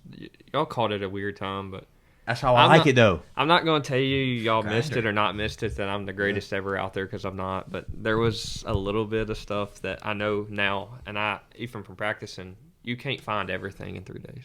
No. And it just, especially stuff that doesn't, you can pre-practice and you can't practice in January for May. Not when there's natural phenomenons that happen, I guess you could say. Yeah. But y'all caught it like right when the bluegill spawn started. And like if it, Is you that, would've does that turn into a spot deal where you know the bluegill spawn every time, or you just... yes. But Dude, they would not touch a frog. But you got to catch them, like, they're off the bank. You could just scan for them. And there's hundreds of them. Them craters, that's a Minnesota deal. So, like, you could have just big literally time. idled around and marked. There's 50 in every creek. Like, every person that caught one on a frog caught one around a brim bed. They just didn't know the brim bed was there. If you could have just drug an old monster, a drop shot, or some big I worm. love that. Dude, you would have walked away with that event. There's like a prop bait And deal they're to like, them brim beds. I Brian think. knew was the only person He was fishing brim beds. But he didn't have enough. But he caught 15 pounds the last day off one brim bed. One brim bed. Damn. Not multiple. And there's 50 in every creek. Polnick was fishing some brim beds. It started to happen in one zone. But if you could have just put your boat You have on the 360? 360 shows brim beds better than anything. Oh, I guarantee it. I do have 360. They side I image just good, haven't. too. I didn't have it last year. I have it this year. I haven't used it for that yet, but I'm excited to do that. But you just scanned for them, and you would have knew every brim bed, which you couldn't have found all of them, obviously, Right. in 3 days. But you could have just fished in one creek one day, caught you 18, then went to another creek, caught you 18. I wish I'd then have known that deal. 18, then 18, and been done. Lake's full of big ones, dude. And I know it is. And it just caught it so weird, but I know from being obviously fishing the opens and the elites, you can't find what a guy that has 10 years of experience. No. It's impossible. Like, that's the toughest thing. A local will be like, you didn't find this. Well, I had 3 days. And I don't want to sound like that guy, but, just May, I was like, oh, dude, they're just so close to figuring it out. But everybody was fishing ones they could see with their eyeballs. Yeah. And I was like, just go down the bank, scan it. You were like, can we go back? I would love to go there. Love to. Man. And it was right up Will's alley. I mean, Yeah, it was. they I were- got in the blowhole not knowing. Oh, dude, you're so lucky. I know. Oh, trust me, I know. Have you ever seen it when the water's off? Dude, let me tell you how I made it in there. I made it in there. I had the barge, obviously. I missed tearing my shit in half by 3 inches. Dude, it's insane up there. You went up there with water on, right? You had to. You can't get up there without the water on. I mean, the water was running. Yeah, that's generating. Have you ever seen it when there's not anything coming out of the... Landmines. It's waterless. Oh my God. How about to show you a picture? I'll find it. Can you imagine if he got up there, then they showed I it did off? not. I did Like, not. I did knock my skeg off because I had the barge so fast to get into the slack, and I knocked my skeg off, and it could have been way worse. I thought I'd knocked my lower unit off. This is the top end of the lake with no water. Oh, shit. And he run all the way up here. I didn't run in there. I didn't run in there. That's no water on. Yeah. So the way I came in is I came. It's in, just a screenshot. I came Yeah, in. yeah. I came in here, Yep. and then I trolled. I barged through here, Right there. and then I think, yeah. So I had to get over. I probably missed that one right there. Dude, you're insane. Show him that. Let me see It's freaking... So I got on the damn wall. Damn, dude. I'm that guy though. I'm not afraid. You can't be. But, So I got a funny story. Pickwick, real quick. yeah, we got to go quick. Yeah, I know. Quick, Pickwick. I was catching them in the blowhole at Pickwick. Remember when we went and it Yep. flooded? Yeah. And dude, they had this weird. And dude, I was smashing like 6-pound smallmouth in the blowhole. It flooded, and I ran. I know Pickwick. I went there in the fall, and I found my way to get in there. You got to run into the generator current, cut over, and shut down immediately. I know how to get. I figured on my own how to get in there. Yep. Well, they started spilling out of that water, and for some reason, they had 2 spillways open by the blowhole, and they would never close them. And there was 6 that were closed, and then the rest were open. They would not. I said, dude, if they just shut them 2 off, I will walk away with this thing, because the last day of the last hour of the first day, I was as close to it as I could. I bombed the chartreuse hollow belly out there in the white water, and I caught a 4.5-pound smallmouth. I'm like, oh my God, I gotta get closer. And dude, I was praying that they would shut them 2. And dude, I tried to buy an anchor. Oh wait, it gives. So I'm not a current guy. I don't know the deal. So I had a camera on day 2. I had 19 pounds. I had the camera day 2, and I'm telling my camera guy, I'm like, dude, we might be doing some cowboy shit. He's like, what you mean? I'm like, I'm gonna try to get where nobody's fishing. He's like, what you thinking? I said, I'm gonna barge up there, tie an anchor up, throw an anchor out, and I'm gonna catch their ass. I'm talking, yeah. That's crazy. Wait, so and I was gonna try it. Now, I said, do I tie it off before I throw it? I'm not gonna tie it off before I throw it. I'm gonna try to hold it. Well, the last thing I wanted was my shit to fucking DT6 down to the bottom. So I get up there, dude. I'm literally having a bar. I had the anchor tied up on the rope. The camera, well, I wasn't gonna do it. I was trying to prime myself up to do it because I knew it was ballsy. My camera guy goes, when we're doing this cowboy shit, I said, right now. You just talked me into it. I get up there, I'm barging. I get up there. I am on top of all the rocks at the base of Pickwick. You know the rocks I'm talking about. Where Davy Height won. Yep. I'm on top of them, barging. I knew there was enough water there that I could barge. And I said, all right. I ran up. By the time I killed my engine and ran up, I was already going 3 miles an hour backwards. Yep. My dumb ass just drops the anchor. I should have just threw it and hoped for the best. Well, that son of a bitch went. And by the time it bit, it went. I held it 2 hands like this. That son of a bitch went. And and I had a knot tied at the end. And when that knot hit my fist here, it brought it to this fist here, brought it to my knee, and just went. It took the skin off of this knuckle almost completely. And I'm like, well, that didn't work. And we're right back to fishing. Yeah, if I would have tied that to my corner cleat, would have flipped my boat. Oh, guaranteed. Easily. All right, I got to roll, guys. I'm with you too. Thank y'all guys for having us. Yeah, absolutely. This was epic, dude. Yeah, Teal's it's been a Bass pleasure. Galaxy, this is an honor. Checking out, ladies and gentlemen. Wesley Gore, Caleb Sumrall. Fuck yeah. Hell yeah. All right.